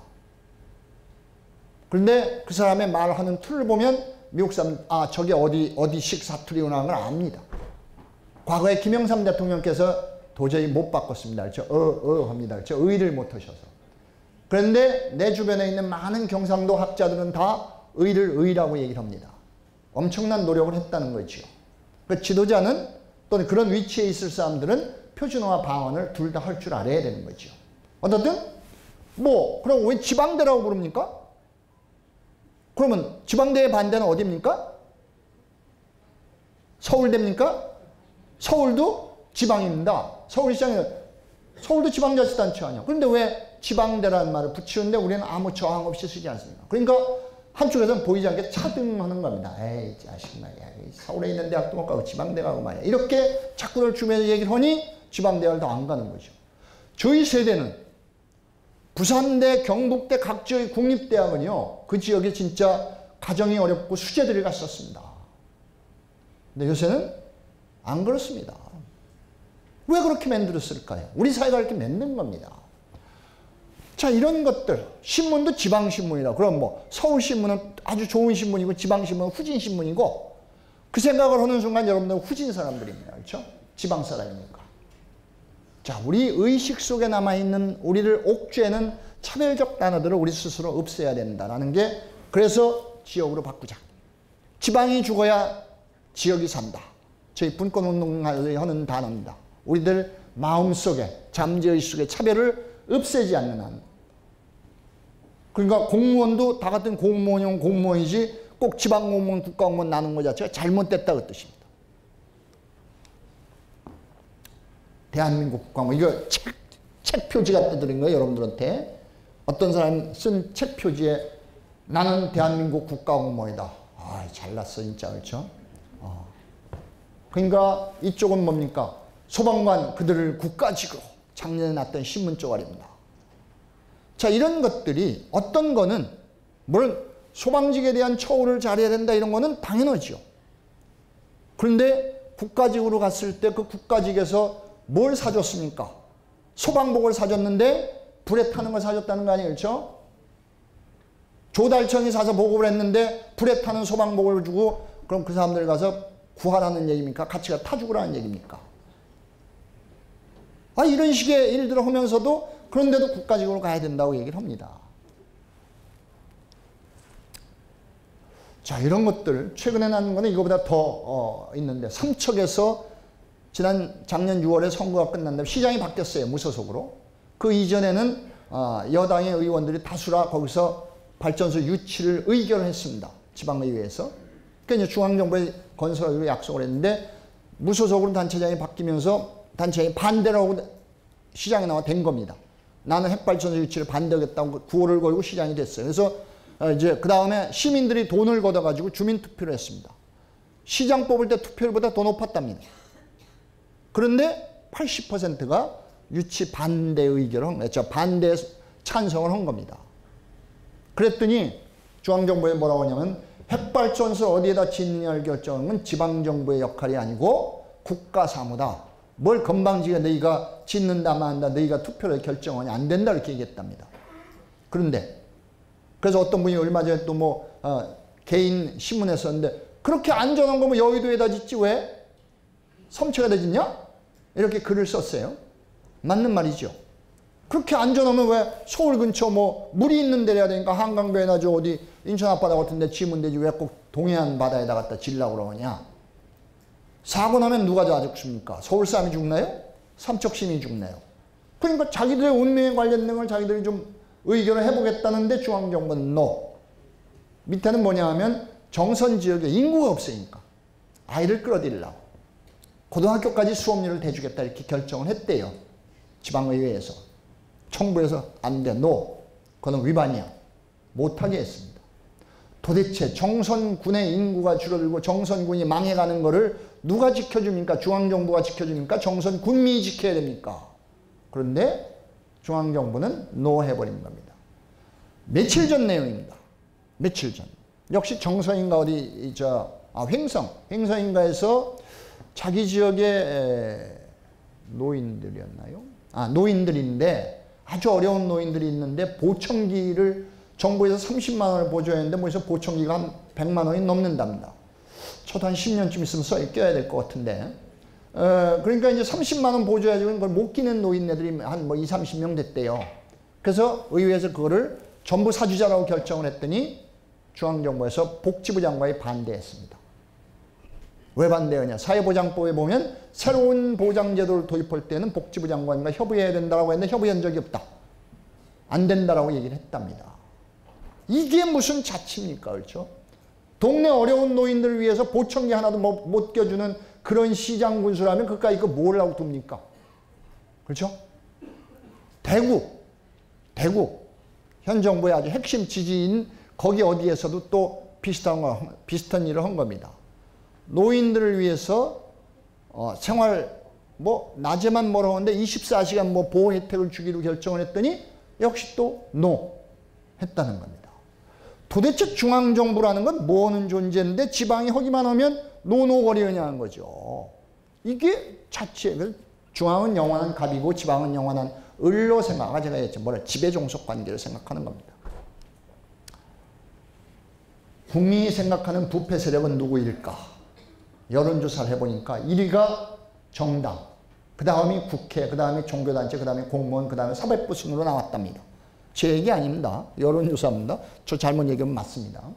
한국투명성기구에서 2013년 7월에 1,500명을 대상으로 했더니 그런데 저 사람들이 뭘 결정하니까? 대한민국의 운명을 저 사람들이 결정하고 있습니다. 가장 부패하다고 생각하는 세력들이. 이거 박근혜 대통령의 선거 홍보 책자 내용을 그대로 복사한 겁니다. 이거는 문재인 후보의 선거를 냅니다. 이거 왜 보여드리냐? 뭐든지 대통령이 다 해주신대. 누가 후보가 나오든. 비교할 게 별로 없어. 그래서 대통령 취임사 이런 얘기를 썼답니다. 경제부흥을 이루기 위해 창조경제와 경제민주화를 추진하겠다. 노후가 불안하지 않고 아이를 낳고 기르는 것이 진정 축복인 사회. 제 얘기하고 똑같잖아요. 그렇죠? 제가 아까 얘기한 거 똑같잖아. 그런데 됐습니까? 자꾸 뒤로 가고 있잖아요. 그렇죠? 그 다음에 뭐라 하냐면 대한민국 어느 곳에도 그 누구라도 안심하고 살아갈 수 있는 안전한 사회. 그런데 불안해도 세월호 사태가 났죠. 그래서 우리는 묻는 거지요. 진짜 대한민국은 어디로 가고 있는가? 그러려면 대통령이 권한을 다 가지셔가지고는 절대로 할 수도 없습니다. 아니 여러분들 사람이라는 건 24시간 시간도 똑같고 머리도 생각하는 시간이 똑같은데 그 양반이라고 뭐 다르다고 해서 모든 문제를 그냥 대통령이 결정하겠습니까? 그렇죠? 그러니까 나눠주자는 요구를 하는 겁니다. 저희가. 그래서 그런데 뭡니까? 그냥 대한민국은 대성공양치기랑 전국에서 데모 중입니다. 지금. 경상도에서는 왜 해수부를 세종시로 가느냐, 영남권 신공항은 어떻게 됐냐, 서울, 춘천, 속초, 동서철도는 어떻게 됐냐, 경북철도는 어떻게 됐냐, 단체장은 국회의원이 데모를 해. 자기들이 일을 해야 될 사람들이 데모할 사람들입니까? 그렇죠? 근데 우리나라는 이분들이 가서 데모를 합니다. 그래서 그거를 우리가 뭐라고 전문가들이 부르냐면 돼지 여물통 정치라고 부릅니다. 그냥 나온 게 영어로도 있는 겁니다. 포크베럴 폴리틱스라고 해서 그러니까 우리나라만 있는 현상은 아니라는 뜻입니다. 비슷한 현상들이 외국에도 많이 있다는 뜻입니다. 그러니까 우리를 꼭 비하하거나 나쁘다고 생각하시는 게 아니고 우리는 하여튼 앞으로 가기 위해서 이렇게 가야 됩니다. 그게 뭐야? 아무리 돼지가 젖이 많이 달렸어도 그렇죠? 한계가 있죠. 그런데 그냥 뒤에서 젖 달라고 날리고 쫓아오니까 애미는 결국 못 믿고 도망갑니다. 이게 공약은 많이 해놨지 지키지는 않죠. 위에 노인네가 끌끌끌 혀를 차는 겁니다. 그렇죠? 약속은 해놨지 지키지 못하지 웃자고 이러면서 그렇죠? 이게 이할자치라는 겁니다. 아까 말했지 국세와 지방세는 80대 20인데 실제 쓰는 거는 40대 60으로 쓰고 있다. 그거를 지방을 통제하는 수단으로 쓰고 있는 겁니다. 그래서 이게 결국은 모든 비효율과 무책임성의 근원이다. 그래서 곡간열쇠 엉겨진 못된 시어머니 정치 이런 거죠. 물론 여기 여성분들이 좀 많으신데 요새는 시어머니 그런 분들 없지만 우리 어머님 세대들 시집 오면 열쇠를 누가 갖고 계십니까? 광열쇠를 할머니가 갖고 계신 거죠. 그래서 이제 시집 온 지 몇 년이 됐는데도 할머니가 열쇠를 안 주셔. 그럼 아침 저녁으로 어머님 저녁 식사 때가 됐는데요. 그럼 이제 열쇠 주고 오늘은 뭘 해라 이렇게 시어머니가 지시하면 그거 가지고 저녁을 합니다. 그렇죠? 오늘 국은 뭘 끓이고 강에서 뭘 꺼내다가 쌀하고 뭐는 어떻게 섞어서 뭘 밥을 어떻게 해라. 자, 언제까지 그렇게 할까요? 자, 이제 이런 그러니까 뭐가 나옵니까? 관관접대가 나옵니다. 지방공무원이 중앙공무원 가서 밥 사주고 술 사줍니다. 뭐 하려고? 우리 지역에 보조금 좀 더 달라고. 고공전, 우리 지역 출신 장차관 누가 있나? 예산실장 잘하는 사람이 누가 있나? 보병전, 중앙부처 실무자 찾아가서 그냥 앵깁니다. 그렇죠? 그거 우리 지역에 좀 외교전, 국회 청와대를 가서 그냥 뭐 단체장 가고 맨날 그럽니다. 그렇죠? 게릴라전, 시흥시 출신 누구 없어? 그렇죠? 이렇게 나오는 겁니다. 연출 동원하는 거죠. 이게 무슨 꼴입니까? 이래가지고 부정부패는 여기서 시작되는 거 아닙니까? 왜 아예 그런 고리를 없애면 부정부패의 한 줄기가 사라질 텐데 왜 그걸 둬가지고 부정부패를 만드느냐는 거죠. 그러니까 중앙정부 고관은 저렇게 놀본의 고관이고 밑에 지방정부 고관은 흥본의 고관입니다. 그래서 중앙정부는 인력도 넘치고 재정도 넘치고 조직도 넘치고 그런데 너무 업무가 많아. 그런데 책임은 안 져 중앙정부는. 밑에는 인력도 부족하고 재정도 부족한데 중앙이 조심한데 권한도 적고 그런데 책임은 잔뜩 지라고 난리야. 아까 제가 말씀드렸죠. 그렇죠? 건담이 없는데 시장님, 뭐 시장님 그거 왜 안 해주고 뭐 그럽니까? 이렇게 나온다는 거죠. 자, 이래가지고는 대한민국이 제대로 될 수가 없다. 복지 지출, 중앙정부가 약속해가지고 자꾸 지방으로 내려보냅니다. 복지비는 연평균 2000년부터 13년 동안에 34.4%가 늘어났습니다. 그런데 재정자립도는 97년에 66.4가 작년도에 49.6%. 재정자립도라는 게 뭐냐면 우리 지역에서 걷는 세금과 우리 지역에서 걷는 뭐 청소비 뭐 이런 수수료 이런 걸 합친 게 전체 수입에서 차지하는 비율을 재정자립도라고 부릅니다. 근데 그게 50% 미만으로 떨어진 겁니다. 우리나라 평균. 이건 평균이에요. 그러니까 수도권 단체들은 좀 좋은데 저 전라남도나 전라북도, 강원도, 충청북도, 경상북도 이런 오지 지역에 있는 군 단위들은 재정자립도가 10%도 안 돼요. 자기 지역에서 모으는 돈이 자기들이 쓰는 전체 돈의 10%도 안 됩니다. 그래서 제 고향 충청북도 보훈군도 비슷하거든요. 10%도 안 돼서 제가 농담을 해서 보훈군수가 매일 할 수 있는 일은 아침마다 목욕 재개하고 정한수 떠놓고 서울 향해서 절을 하는 겁니다. 보조금 좀 많이 보내주십시오. 보조금 향해서 절만 하면 그게 통하면 그렇죠? 기도빨이 통하면 중앙에서 보조금이 많이 내려올 겁니다. 자기가 할 수 있는 일이 없습니다. 서울시의 구청장은 구청장에 당선되면 1년에 자기가 쓸 수 있는 돈이 100억도 안 됩니다. 아마 여기 뭐 혹시 과장님 누가 오셔 어떤 과장님은 당신이 1년에 예산으로 배정할 수 있는 게 100억 넘는 과장님들 많이 계실 텐데 그렇죠? 거기는 구청장이 통째로 1년에 자기가 마음대로 쓸 수 있는 게 100억도 안 된다. 뭔 공약을 어떻게 지켜요 그 돈 가지고 그렇죠? 이게 다 중앙 집권적 구조 때문에 그런 겁니다. 그러니까 이런 일이 나오는 거죠. 저쪽 사진은요. 이거 작년도에 시장군수구청장들이 모여가지고 우리 복지 파산할 거야 자꾸 그러면. 못해. 라고 시위한 사진입니다. 위에는 예산 편성할 때만 되면 다 끼워넣기 예산들을 난리칩니다. 자기 지역도 뭐 살린다고. 이런 문제들. 그러니까 이제 교육감도 뭐 누리과정 못하겠다고 난리치고 기초단체장들은 뭐 보육이나 이런 거 못하겠다고 난리치고 이런 겁니다. 스웨덴의 복지국가 제일 좋은 나라죠. 중앙정부가 보편적 복지를 지방정부에 전가하지 말라. 이게 그 나라 총리를 했던 사람의 말이랍니다. 적어도 그 나라는 최고 책임자가 저런 용어를 하니까 지방에 우리처럼 떠넘기는 일이 없을 겁니다. 하나 사례를 들게 됐습니다. 제가 시흥시 사례를 몰라서 좀 여러분들이 결례지만 제가 수원에 사니까 수원은 지금 민선 5기 동안에 그러니까 2006년부터 2010년부터 2014년 동안에 민선 5기가 출범할 때 수원의 빚이 한 4천억 가까이 됐었습니다. 염태영 시장이 깜짝 놀라 저보고 재정진단 좀 해달라고. 수원도 이러다 성남장 나는 거 아니냐. 그래가지고 했는데 뭐 그래도 괜찮더라고요. 근데 시장이 4년 동안 아껴서 거의 다 갚았습니다. 3,900억 넘는 빚을 거의 다 갚고 한 3,400억도 안 남았는데 그거는 같이 갚아야 되는 거야. 도하고 나라하고 같이 갚아야 되는 거기 때문에 갚으려도 갚을 수가 없어. 그래서 갖고 있는 거지 못 갚아서 안 갚는 게 아닌데. 그런데 그때 시장이 그렇게 했다는 거죠. 담당자들 갖고 오면 당신 돈이 이렇게 쓰겠어? 주민들 세금이라고 이렇게 막설을 대는 거야? 이렇게 물었다는 거죠. 그리고 밑에 반드시 칸을 저어가지고 시민과 협의 내용을 거기다 적지 않으면 결제를 안 했답니다. 이 문제를 어떻게 푸는가를 시민의 의견을 수렴 안 합니다. 그래서 어떤 벗었는데 시흥시도 빚을 갚은 걸 제가 알고 있습니다. 그러니까 경기도 안에서만 민선 5기 동안에 빚을 갚은 단체가 엄청 많습니다. 성남시 6,500억이 넘는 빚 거의 다 갚았습니다. 이재명 씨. 그런데도 복지 더 오지 않습니까? 그렇죠? 자, 중앙정부의 빚은 해마다 50억 이상씩, 50조 이상씩 돈이 빚이 늘고 있습니다. 누가 더 살림을 잘합니까? 지방이 훨씬 더 살림을 잘하는 겁니다. 그러니까 몇몇 단체 잘못하는 데가 있어요.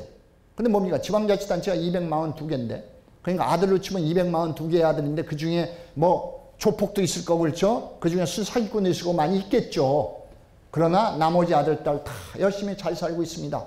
근데 싸잡아서 그 집 아들들 다 못됐어 이렇게 얘기할 수 있습니까? 안 되잖아요. 근데 중앙정부는 곧잘 그렇게 얘기를 합니다. 지방자치 환경이 이렇습니다. 극단적 이기주의, 지역감정 대립이 심합니다. 영호남 대립만이 아니라 뭐 영남에 가면 영남 안에서 또 호남에 가면 호남 안에서 경기도 안에서도 남과 북 약간씩 갈등이 있습니다. 이게 지방자치의 현실입니다. 국회의원 도의사가 아까 했더니 반대 시위하는 나라. 수도권과 비수도권의 갈등, 동서 갈등, 남북 분단 갈등, 갈라지고 똥아진 흩어지는 대한민국은 과연 언제 통합이 될까? 이런 걱정이 있습니다. 그럼 여러분들은 주인 정신을 갖고 계십니까? 이렇게 여쭙습니다. 주민은 할 말이 있나요? 이렇게 여쭙는 거죠. 거꾸로 얘기를 하면. 근데 여기 나오는 거 여러분들 다 맞아. 우리 그런 얘기를 하지. 이렇게 생각되시죠? 뭡니까? 지방선거 투표율이 가장 낮습니다. 왜 그래요? 대통령 아무나 돼도 여러분들하고 사실 상관없습니다. 시흥시장 잘못되면 바로 여러분들한테 타격이 옵니다. 그런데 왜 시흥시장 선거율은 참여율이 낮고 대통령 선거율이 제일 높을까요? 분권이 안 돼 있기 때문에 그렇습니다. 그게 문제지요. 그럼 후보 검증하고 묻지마 투표 많이 합니다. 나는 뭐 성향이 누구니까 무조건 어느 당이 추천한 사람 난 무조건 찍어 말하자면 그런 겁니다. 그렇죠? 정당 보호칙. 이게 특히 영호남에 가면 뭐 분명하죠. 그렇죠? 말뚝만 박아도 된다. 말뚝을 갖다 박아놓고 투표를 해도 이긴다. 이런 얘기가 나오는 겁니다. 그 지역에 가면. 단체장 의원이 비난을 받아도 또 찍어. 이상한 일이죠. 그렇죠? 검증을 했으면 안 찍어야 되는데. 그러고 손목을 잘라버리겠다는 후회를 수도 없다. 제가 부산에 가서 수없이 들은 얘기인데 김영삼 대통령이 부산에 갔더니 잘못 뽑았어. 우리 지역이라고 뽑았는데 손목을 잘라버려요. 근데 그분들 손목 아직 멀쩡하더라고요. 뭐 이게 선거를 뭐 대통령을 몇 번 뽑았다 후회를 했으니까 손목이 남아있지는 않을 텐데 아직 멀쩡하게 계시더라고요. 근데 제일 웃기는 건 말이죠. 자기는 투표도 안 했어. 그러고는 잘못 뽑았어. 뽑은 건 다른 사람이 뽑지 지가 뽑았나? 그런데 불평은 지가 해. 투표도 안 해놓고. 그럼 자기가 좀 해서 좋은 사람 뽑지. 그 잘못 뽑게 냅두고 방관했다가 이제 말은 그런 말 아니에요. 그렇죠? 단체장 의원 부정선거 연속 낙마인데 뒤에 나온지 모르겠는데 전라북도 임실군이 있는데요. 거기 군수는 민선 1기부터 민선 5기까지 한 명도 감옥에 안 간 사람이 없습니다. 그런데 또 그 당에 깃발 들고 나면 또 찍어줍니다. 좀 거친 편 환장할 일입니다. 그렇죠? 그러니까 이런 걸 깨야 된다는 거죠. 이런 걸 깨야 된다는 거예요. 그러니까 주인 정신이 제대로 살아있어야 된다는 겁니다. 우리 동네 누가 나왔지? 물론 하도 여러 명을 찍으니까 헷갈리긴 해. 그렇죠? 헷갈리긴 해. 도지사, 시장, 도의원, 시의원, 비례대표 당 찍어, 도의원 당 찍어, 기초의원 당 찍어 골아프긴 해요. 그렇죠? 그래서 뭐 한쪽에 선거를 분리해야 된다 뭐 얘기를 하는데 어떻든 하여튼 누가 나왔는데 헷갈리고 여러분들 자기 지역의 시의원, 도의원, 성함 여기 아까 의원님 가시는데 의원님 이름 정확하게 기억하고 계세요? 아니라고 그러면 혼나실 것 같으니까 그렇죠? 근데 많은 분들이 사실은 잘 기억 못하죠. 응? 해도 또 뭐 있는 물론 오랫동안 같이 사셨으니까 다 이해하시겠지만 그렇지 못한 분들은 못한 경우도 많습니다. 근데 옛날에 이런 말이 있습니다. 평안감사는 영의 정도 부러워했답니다. 영의 정보는 평안감사하는 걸 더 좋아했답니다. 맨날 저렇게 그냥 기생점고나 하면서 놀았을 때니까 얼마나 좋겠습니까? 근데 왜 그랬을 것 같습니까? 왜 평안감사를 원했을 것 같습니까? 재정이 조정보다 더 좋았습니다. 왜냐하면 이제 평안북도 그쪽으로는 저쪽 중국에 자꾸 쳐들어오니까 그쪽에서는 거둔 세금을 몽땅 옛날 세금이라는 주로 쌀 들으니까 그걸 몽땅 창고에다 보관해. 왜? 일단 유사히 전쟁이 나면 군량미를 써야 되기 때문에. 그러니까 평안감사 곳간이 임금님 곳간보다 더 좋은 상황인 겁니다. 그러니까 다들 영의정보다 평안감사를 원했다.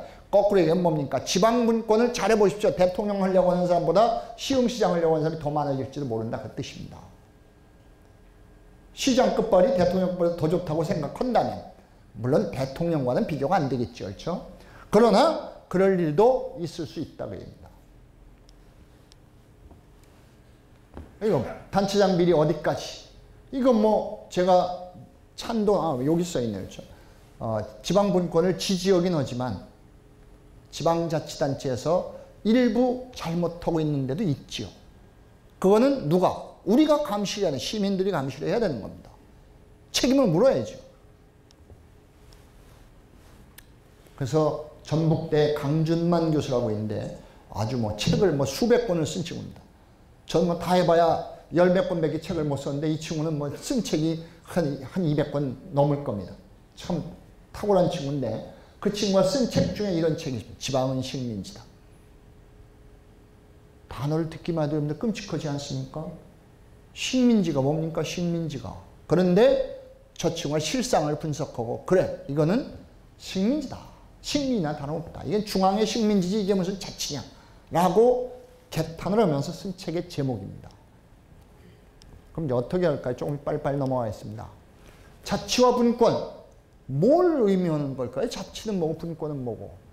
지방자치, 권한배분, 한쪽에 주민자치, 생활공동체, 또 한쪽에서는 관관분권, 관민분권 이런 단어들이 나옵니다. 우선 지방자치라는 것은 그 지역에 관련된 일은 그 지역의 주민들이 참여한 독립된 기관, 지방자치단체가 한다는 게 지방자치입니다. 꼭 왜 분권을 얘기하냐? 분권은 아까 맨 앞에서 얘기했던 결정권의 배분을 이야기하는 겁니다. 의사결정권을 누가 가질 건가? 여전히 중앙이 가질 건가? 아니면은 일정 부분 지방에다 넘겨줄 것인가? 권한 배분의 싸움이 되는 겁니다. 권한을 배분하면 뭘 나눠줘요? 재원도 배분해야 됩니다. 이쪽에 주민자치, 목표는 주민분권입니다. 목표는. 그 주민자치고 생활공동체 중심으로는 그게 이제 앞으로 우리가 추구하는 자치의 마지막인데 지금 이루어지고 있는 분권은 관관분권입니다. 대통령으로부터 또는 장관으로부터 권한이 도지사 또는 시장으로 넘어오고 국회의 권한이 일부 도의회나 시의회로 넘어올 수 있습니다. 그런데 그건 주민들하고는 관계없습니다.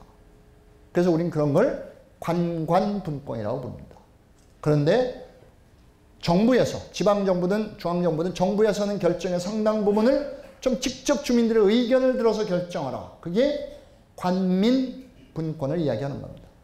시장님의 권한을 뺏는 게 아니고 시장님이 어떤 의사결정을 하실 때 시민들의 의견을 적극적으로 듣고 반영해서 하시라고 합니다. 무슨 소리야? 내가 얼마나 똑똑한데 내가 하는 생각이 얼마나 좋은데 내가 하면 됐지 라는 생각은 갖지 마셔라 하는 뜻입니다. 물론 때로는 훌륭한 지도자들이 있죠. 우리가 생각하지 못한 많은 정책들을 또는 어떤 철학을 현실을 구현하는 분들이 있습니다. 그러나 그거는 아주 극소수일 뿐 대부분은 틀에 박힌 대로 갑니다. 주어진 권한에 의해서. 그러니까 그런 것들은 주민의 의견을 좀 들어봐라. 지방자치제도라는 게 뭐냐? 지역민 스스로 참여해서 자신들의 정책을 결정하는 것.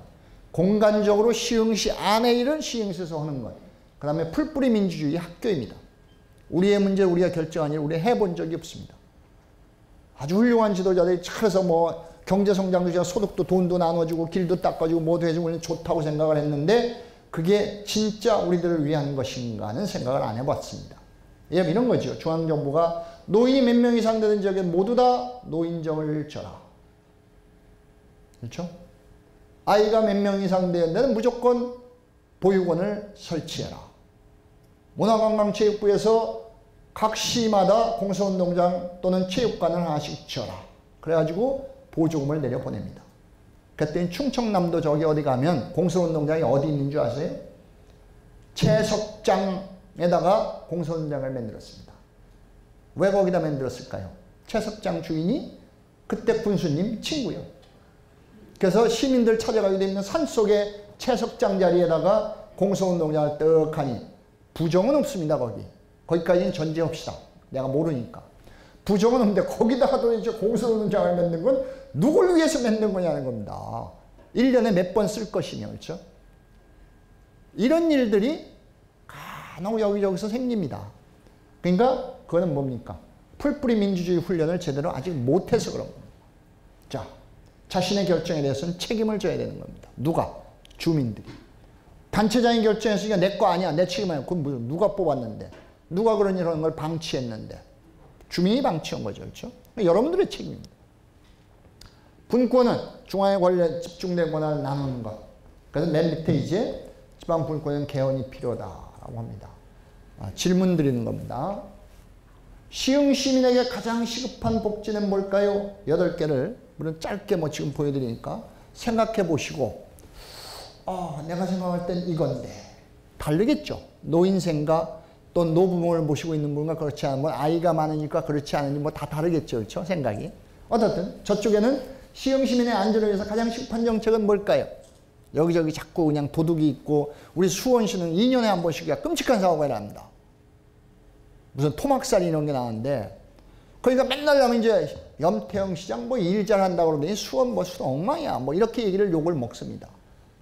시민들은도 그런 얘기를 하는 분이 있어요. 그래서 제가 작년에 40개 동을 넣으면서 마을교회 때 이렇게 물은 겁니다. 그거 염태영 시장이 할 수 있는 일이죠. 그 시민들이 그렇대요. 그러면 뭘 할까요? 순찰을 늘리고 CCTV를 설치하고 그 사람들이 범인이 둘 다 중국 동포인자이든 중국 국적의 사람이었습니다. 외국인 단속을 하고 그러면 되겠죠. 그걸 왜 못해 시장이. 외국인 관리는 법무부의 소관이고 그렇죠? 출입국 관리국 소관이고 순찰 돌리는 경찰은 경찰서장 소관이고 CCTV 설치도 원래는 그건 시장이 돈 대 설치할 수 있어. 그런데 일반 시장은 그 CCTV 화면을 볼 수가 없습니다. 경찰의 허가가 아니면. 수원시장이 할 수 있는 게 뭔데 수원시장을 요구를 합니까? 제가 이렇게 아닌 변호를 한 적이 있습니다. 김인식 시장님한테도 여러분들 똑같은 내용입니다. 시장님한테 암만 얘기해야 소용없는 겁니다. 고난이 없는데. 여기 보십시오. 이쪽에 초등학생 등굣길 안전. 뭘 어떻게 합니까? 시장님이. 할 일이 별로 없습니다. 그 다음에 저쪽에 어머니 폴리스 민간단체 지원 이건 뭐 하려면 할 수는 있죠. 또 자율방범대 만들려면 만들 수는 있죠. 근데 순찰 참여 인력 증원 뭐 이런 거 할 수 없습니다. 파출소 지구대 증설 할 수 없습니다. 그러니까 이게 여러분들의 삶의 안전과 복지에 직결된 것들인데 시흥 시장님이 할 수 있는 일은 극히 제한적이라는 뜻입니다. 여러분들 혹시 세금을 얼마나 내시는지 아까도 여쭸는데 뭐 별로 기억을 못 하실 겁니다. 지방세로 시흥시에 낸 돈이 얼마일까? 지방세로 경기도에 낸 돈이 얼마일까? 국세로 나라에 낸 돈은 얼마일까? 그런데 이렇게 여러분들이 생각을 해보시죠. 여러분들이 뭐 많은 분들이 요새 아파트에 사시니까 만일 관리소장이 잘못해서 아니면 요전에 저쪽 어떤 배우께서 자기 동네에 그동안에 입주자 대표들은 난방비를 하나도 안 냈다고 막 해가지고 사건 뭐 일어난 적이 있었죠. 보셨죠? 만일 그런 일이 여러분들 아파트에서 발생됐다고 생각해 보십시다. 어떻게 하실 겁니까? 에이씨, 할 수 없지 뭐. 이러실 겁니까? 아니면 가서 관리소장 책상을 뒤엎고 입주자 대표들 불러내가지고 당신들 그러면 대하고 삿대질하고 막 할 겁니까? 뒤에 쫓고 하실 거죠. 그렇죠? 난리 나시죠? 내 돈이 금쪽 같은 내 돈을 니들이 멋대로 그냥 나한테 더 받아먹어? 관리비가 단돈 10,000원만 잘못 나와도 여기 주부님들 뭐 펄펄 뛰실 겁니다. 그런데 나라 세금이 펑펑펑펑펑 새도 별로 이렇게 얘기 안 하시잖아. 관심 없잖아요. 그렇죠? 자, 이 문제. 세금이라는 게 도대체 뭔데? 우리가 그걸 좀 잘 지켜야 되는데 주민들은 얼마나 관심이 있을까? 우리나라 지방자치는 중앙정부 저렇게 큽니다. 광역자치는 그보다 조금 커. 기초는 조금 커. 주민은 냉꼬만해. 이게 우리나라 현실이라는 겁니다. 이거를 반대로 바꾸자는 게 오늘날 우리가 분권을 얘기하는 마치 중앙정부 저렇게 지방자치는 어린애 쓰다듬어 주듯이 저렇게 하는 겁니다. 이래가지고는 안 된다는 거죠. 그래서 뭐 이제 아까 얘기한 거 이제 다 없애라. 정당공천제 없애라. 지방세 국세내로 내는 것보단 지방세를 더 많이 내게 해라. 또 사무도 국가가 하는 것보다 지방으로 더 줘라. 뭐 이런 것들을 전문적으로 하면 이제 뭐 이렇게 쭉 됩니다. 용어들이. 이거 뭐 여러분들 별로 직접적으로 알아보셔야 골머리만 아프고 하여튼 이렇게 생각하시면 돼. 시흥시장한테는 제대로 된 권한을 잘 안 줘서 시장이 시장론을 제대로 할 수 없다더라. 경기도지사에게 권한을 많이 안 줘서 결국은 뭘 하려고 해도 전부 중앙정부 승낙을 받지 않으면 안 된다더라. 이거 뭔가 바꿔야 된다고 열심히 이재은이가 떠드는데 뭐 들어보니까 좀 그럴듯해 보이더라. 동네 가서 그렇게만 말씀해 주시면 좋습니다. 다른 거 필요 없습니다. 자, 그러니까 이제 외국을 보십시오. 소득 3만 불 이상 선진국 20개국을 조사해 봤더니 우선 강소국이야. 인구가 그렇게 많지 않아. 인구가 많은 나라들, 프랑스는 2003년도에 개헌을 했습니다. 일본도 지금 도주제를 추입하고 있습니다. 독일은 연방과 주와 사이에 권한이 분명하게 나눠져 있습니다. 다들 이렇게 지방분권을 통해서 국가 경쟁력을 만들고 있습니다. 선진국도. 프랑스, 파리 에펠탑입니다. 그렇죠? 헌법의 1조에 뭐라고 했죠? 프랑스 공화국의 조직은 지방분권 체제를 구성한다. 이걸 2003년도 헌법에서 이렇게 쓴 겁니다. 그 이전까지 프랑스는 굉장히 강력한 중앙 집권 국가였거든요. 근데 그래가지고는 세계 경제가 바뀌었는데 살아남을 수 없다. 그래서 보충성에 올려 과세 자주권 지방에다 주고 또 못 사는 지역에 대해서는 정부가 조정해주는 이런 제도들을 헌법에다 규정을 하고 있습니다. 독일, 철저하게 연방제 분권화가 되어 있는 나라입니다. 연방과 주가 공존하는 나라들입니다. 그래서 분단, 라인강의 기적, 분권과 균형 발전이 이루어서 통일까지 이룩한 나라, 독일. 그러니까 스위스, 학자들이 제일 분권이 잘 된 나라를 스위스라고 그러는데 저는 조금 생각을 달리하지만 하여튼 많은 학자들이 그렇게 얘기를 합니다. 저희 인구가 1000만도 안 되는 아주 작은 나라인데 지방자치단체가 어떤 지역은요, 인구가 몇만 명도 안 돼요. 그런데 아주 철저하게 자기 지역의 문제는 자기들 세금 내서 자기들 해결합니다. 이게 가장 잘 되어 있는 나라가 스위스라고 합니다. 지금 했듯이 국민의 74%가 인구 2만 이하의 도시에 살고 있고 최대 도시 취리도 34만 명, 시흥보다 작습니다. 제일 큰 나라가. 그런 나라들인데 철저하게 분권을 통해서 발전을 이룩해가는 나라. 일본, 이게 요새 일본이 형편없는데 워낙 형편없다 보니까 아베가 자꾸 이제 전쟁 같은 걸 하는 쪽으로 끌고 가는 겁니다. 여러분들 이제 사실 이건 경제학자로서 쉽게 하면 안 되는 얘기지만 지금 세계 경제가 겪고 있는 위기는 3차 대전이 나지 않으면 극복할 수 없는 위기입니다. 2차 대전은 1929년 대공황을 극복하기 위해서 터진 겁니다. 실질적으로. 그래서 세계는 그 이후 50년 동안 공황을 모르고 살았습니다. 그래서 지금 저는 굉장히 걱정스러운 겁니다. 한반도가 전쟁하기에 가장 좋은 지역으로 지금 자꾸 변해가고 있는데 이때 희생당하는 건 우리뿐인데 근데 분위기는 자꾸 그렇게 가고 있는 안타까움이 있습니다. 일본이 군국주의를 가는 이유는 일본 경제는 그런 걸 하지 않으면 살아날 수 없는 경제로 가고 있습니다. 그러니까 하나는 완전하게 복지사회를 가는 건데 일본도 보수계층들이 그렇게 안 가려고 합니다. 이게 이제 일본의 지식층들의 여러 가지 어려움들인데 그런데 이 호소카와라는 총리가 구마모토 현에 지상가를 했는데 그때 도저히 중앙이 이래가지고는 안 되겠다. 분권하자. 그래가지고 분권을 외치고 국회의원이 돼 총리가 됐습니다. 그래서 이제 할 때 밑에 한 말이 치사 시절에 나라가 변하지 않으면 지방에서라도 먼저 변하겠다. 라는 구호를 가지고 했던 그런데 10년이 지나면서 일본의 분권도 점점 좀 후퇴하고 있습니다. 분권개혁. 그래서 이제 1차, 2차, 3차에 걸쳐서 지금 일본이 분권개혁인데 3차는 주권개혁, 지역 주권 쪽으로 개혁을 바꿔가고 있습니다. 혹시 나중에 이 자료가 필요하신 분들은 여기 시청에다가 우리 팀장님한테 말씀하세요. 제가 지적재산권 요구하지 않고 드리라고 할 테니까 그냥 필요하시면 그렇게 하셔도 됩니다. 파일 보내드린 게 있으니까. 선임고인 일본에서 이제 지금 보면 이 두 사람 우리는 아주 싫어하는 사람입니다. 저게 아주 극우주의자들이거든요. 일본에. 밑에는 동경도 지사는 이시하라 신따로라는 소설가 출신이 극우주의자입니다. 정신대 그런 거 없었다 이런 것으로 시작을 해가지고 위에는 또 역시 극우주의자인데 오사카 시장을 하다가 정당을 만들어서 국회의원까지 가지고 국회의원 선거에 3당으로 진출했던 오사카 시장을 한 친구입니다. 근데 어떤 이런 친구들이 앞장서서 지금 지방분권 개혁을 외치고 있습니다. 포르투갈의 작은 섬 마데이라라는 곳인데 이곳이 이제 철저하게 중앙정부로부터 분권이 되면서 지역경제가 살아났던 곳. 참여정부 때 참 우리나라 사람들 여기 많이 갔습니다. 중국도 순차적으로 모택동 이후부터 순차적으로 분권개혁을 해왔습니다. 사회주의 국가이긴 하지만. 그럼 이제 뭘 어떻게, 시간이 없으니까 이제 빨리빨리 넘어가야 되겠습니다. 헌법, 우리 바꿔야 됩니다. 우리는 헌법에 지방자치는 딱 이렇게 4개 있습니다. 4개 조항. 그러다 보니까 중앙정부가 맘대로 결정해도 끝이야. 헌법은 별로 정한 게 없기 때문에. 근데 다른 나라는 헌법에 다 정했습니다. 우리는 뭐 중앙정부가 자치구도 없앴다, 만들었다, 없앴다. 뭐 하겠다는 거 아닙니까? 그렇죠? 권한도 주었다, 뺏었다. 다른 나라는 헌법에서 그걸 법으로 못하게 해놨습니다. 이런 것들. 우리 국민들 많은 분들이 개헌을 지지하고 있습니다. 그래서 이제 보면 아까 말씀드린 지방분권식에서 우리 시장님이 얘기했던 거는 중앙정부는 저쪽 생각을 한다는 거죠. 이런 거.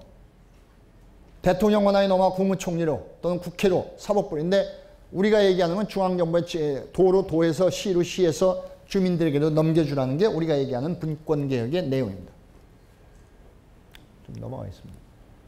이게 뭐 이제 아주 지역주권론을 주장하는 그런 내용인데, 지역주권론이라는 뭐냐면 국민주권론. 여러분들이 얼마 전에 영화에 있었죠. 그렇죠? 모든 권력은 국민으로부터 나온다 해가지고 뭐 인기 끌었던 영화가 있는데, 모든 권력은, 시흥시의 권력은 주민으로부터 나온다. 이게 지역주권론입니다. 중앙정부가 주는 것이 아니라 우리 주민들이 결정한 것이다. 앞으로 지금 선진국들이 이런 쪽으로 가고 있습니다. 우리도 지금 분권개혁을 요구하는데 영국, 뭐 일본 이런 데서 그런 개혁들을 하고 있습니다. 자, 이제 이런 말을 한번 드려보죠. 이건 좀 재미있는, 그래도 덜 따분한 내용일 겁니다. 곁에 둔 영웅 데리고 사는 미인 없다. 미스 코리아 데리고 사는데 바람 피워. 참, 우리가 보면 참 신기한 얘기입니다. 그렇죠? 전 아주 별로 안 이쁜 여자를 데리고 사는데 그런 생각을 못 했는데, 뭐 하여튼 바람 피는 녀석들을 보면 다 여자들이 미인이야. 그러니까 이게 뭐냐면 곁에 데리고 사는 미인 없다라는, 이건 제가 한 말이 아닙니다. 저런 얘기들이 있답니다. 곁에 있는 영웅 없다면 우리 주변에 우리 지역을 위해서 훌륭한 일을 할 사람들이 많은데 꼭 중앙정부에 가서 뭐 큰일 하다 온 사람만이 우리 지역에서 잘할 수 있는 사람을 착각해. 그러니까 대통령하고 가깝다고 뽑아주고, 중앙정부에서 뭐 고위직까지 했다고 뽑아주고, 왜 우리 여기 있는 과장님 좀 올라가서 부시장도 하시고 그 다음에 시장 나오면 안 됩니까? 우리 지역을 너무나 잘하는데. 근데 우리는 너무 옆에서 많이 봐가지고 그 사람들로 인정을 잘 안 해주려고, 걔가 뭐래? 이러면서 안 해주려고 그래요. 그렇죠? 문제입니다. 그러다 보니까 맨날 쓸데없는, 시장 끝나면 뭐 그냥 또 서울로 가버려. 도의사 끝나면 또 서울로 가버려. 왜 그런 사람을 도의사를 뽑고 또는 시장 군수를 뽑습니까? 웃기는 거죠. 왜 노무현 대통령이 내려간 줄 아십니까? 프랑스에서는 드골 대통령이 거면 다 고향으로 갔습니다. 대통령이 끝난다는. 그래서 작은 자기 동네 가서 그 고향의 발전을 위해서 봉사를 한 겁니다. 그 훌륭한 분들이. 그래서 노무현 대통령이 자기가 그 테이프를 끊겠다. 왜 김영삼 대통령 거제로 안 내려가지고 서울에서 이렇게 그냥 공기 나쁜 데서 하시냐고. 그렇죠? 어른 거기 가면 기념관도 있고 가서 어른 노릇하면서 야, 이 동네 좀 이렇게 뭐 좀 잘 좀 해야 되지 않아? 이거 좀 도와줘. 이러면 훨씬 잘 될 텐데. 그렇죠? 그쪽 지역. 이런 것들입니다. 그래서 곁에 둔 영웅 없고 데리고 사는 미인 없다. 우리 시흥시의 보물은 뭡니까? 뭐 과장님, 우리 시흥시 보물은 뭐가 있을까요? 이게 우리 시흥시 보물인데, 여러분들 여기서 제가 국보 찾으라는 얘기가 아닙니다. 우리 지역의 자랑거리를 찾으셔야 됩니다. 우리 동네 자랑거리를 찾으셔야 됩니다. 그래야 내가 그 동네 사는 맛이 나는 거 아닙니까? 그렇죠? 안 그러면 나 빨리 떠나야 돼 이러면 그 동네 뭘 하고 삽니까? 재미가 있겠습니까? 행복한 마을 갖고 우리가 우리 마을 가꿔야죠. 그 다음에 자기를 사랑하지 않는 사람은 남을 사랑할 수 없답니다. 그러니까 사랑을 못하는 사람은 잘 반성을 해봐야 돼요. 자기는 사랑하는지, 자기 자신이 자기는 사랑하는지. 자긍심, 스스로가 자부심을 느낄 수 있을 때 우리 지역이 좋은 지역이 된다. 그러니까 여러분들도 시흥시가 자부심을 갖는 도시로 우리 마을을 만들면 될 거라 합니다. 이제 뭐 그냥 넘어가겠습니다. 이게 원래 이제 한 3시간짜리가 아닌데, 그러니까 이거죠. 보물찾기. 여러분들 자존심, 자긍심을 찾으십시오. 그 다음에 자결론, 우리 지역의 문제 우리가 결정한다고 해보십시오.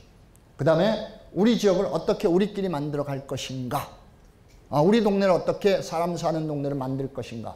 그래야 여러분들이 사는 지역이 행복해질 수 있다라고 보는 겁니다. 그래서 제가 구호를 우리 이제 분권 하는 사람들이 쓰는 얘기는 깨어라, 열어라, 키워라. 지방분권을 쟁취하고 지역 주권 의식을 갖고 우리 지역을 스스로 혁신해 나가는 노력을 우리 주민이 하자. 이게 저희가 분권할 때 주민의 과제입니다. 시흥 시민 여러분은 지금 어떻습니까? 시간 다 됐습니다. 여러분들 제가 이제 자료를 봤더니 주민참여예산제 뭐 잘 하고 계시더라고. 조금 더 했으면 좋겠어요. 전 재정하기 전공이니까. 아직은 이제 학교로 보면 유치원생이 초등학교 좀 올라간 것 같아. 아직은 뭐 중고등학교 가려면 참여예산제 한참 돼. 900인 원탁 돈을 하셨더라고. 우리 김 이사님 뭐 3번씩이나 하셨으니까 주민의 의견을 잘 듣고 계시고 또 주민교육의 시흥 아카데미를 잘 하고 계시고 주민에 의한 도시재생 주민계획과도 만들고 계시고 또 천지인 마을 만들기도 있고 공약이양 평가단도 하시고 계시더라고요. 그러니까 그런데 이건 이제 시장님이 주도하시는 거고 여러분들은 얼마나 적극적으로 여기에 참여하고 계신가, 주민의 역량은, 관심의 정도는. 그래서 주민자치가 필요한 겁니다. 주민자치위원회, 지금 자치위원님들도 오셨죠? 지금은 운영위원회 아니에요, 그렇죠? 주민자치위원회 운영인데 앞으로는 주민자치회로 바뀝니다. 그 얘기 들으셨죠? 아직은 뭐 완전하게 방향이 정해지지 않는데 수원시도 지금 걸 시범적으로 2군데 동에서 하고 있는데 아마 시흥시는 한 개 동 있나요? 시범지역이? 시범지역 한 데가 있습니까? 주민자치회? 없죠. 수원시는 2군데서 하고 있습니다. 주민자치회 실험을. 근데 그거를 결국은 이제 수원 시흥에서도 정부가 하기 전에 좀 미리 어딘가에서 선도적으로 주민들 중심으로 해보시면 좋을 것 같아요. 동장과 협의해서 자기 지역의 문제를 풀어나가는 겁니다. 그래서 이제 수원시에서는 저희가 그 지역에서 얻는 주민세는 그 지역 주민들이 용도를 결정하게 해주면 어떨까를 지금 논의하고 있습니다. 여러분들이 뭐 5,000원 주민세 내는 거 있잖아요. 그렇죠? 우리 동네에서 거둔 돈, 나 우리 동네를 위해서 어떻게 써볼까를 주민들이 모여서 주민자치회를 중심으로 해보면 어떨까. 이거를 지금 논의하고 있습니다. 정부에서도 이제 비슷한 걸 하고 있고요. 주인이, 시장님이 이런 좋은 말씀을 하셨더라고요. 주민이 주인 노릇하고 주인 대접을 받는다. 마지막에 또 꼭 할 수 있는 거는 지역의 주인 시민이 결정할 수 있도록 하는 풀뿌리 민주주의의 토대를 마련해 주고 가시는 것이다. 저와 같이 개헌운동도 같이 오고 계시고 우리 시장님께서 뭐 이런 거죠. 나무를 잘 키우는데 여러분들이 물 주시고 여러분들이 썩은 가지가 있으면 잘라내기도 하고 그렇게 하셔야 됩니다. 시흥시의 900원탁회의, 도서관 희망시, 주민계획과 주민참여예산제도 절차가 뭐 이렇게 돼 있더라고요. 이제 주민 천지인 마을 만들기 사업, 스웨덴 학교. 이건 아주 제가 상당히 인상적으로 봤습니다. 인터넷에서. 시흥시 행정섭에서 헌장도 시장님이 만드셨더라고요. 공무원들이 아마 이거 이제 지켜야 되겠죠. 자, 그러니까 시흥시에선 많은 것들이 잘 되고 있는 부분이 있습니다. 지역의 경쟁력이 국가 경쟁력이고 시흥시가 지역시대를 선도합니다. 더 지역으로 내려가고 더 널리 세계로 나가는 그건. 그래서 소통과 화합이 필요하고 여러분들의 역량이 필요합니다. 여러분의 도전이 세상을 바꿉니다. 시흥이 변하면 대한민국이 변할 수 있습니다. 부디 여러분들이 지역의 리더로서 또 지역의 중심으로서 지역이 변화하는 데 앞장서 주기를 바라면서 어딘가에 이렇게 아주 연꽃이 멋지게 피는 동네가 수원에 있더라고요. 시흥에 있더라고요. 한번 놀러 가보고 싶습니다. 다시. 지방자치와 분권계의 주체는 바로 주민 여러분, 특히 일선에서 고생하시는 통장님들과 주민자치위원님들이 일단은 지금은 선도적 역할을 하셔야 되는 시대가 되었다. 그래서 모든 지역 모든 주민이 안심하고 안전한 삶을 누릴 수 있는 대한민국, 시흥시 여러분의 관심과 참여가 만들어갑니다. 장시간 재미도 없는 강의 듣느라고 고생하셨습니다. 호!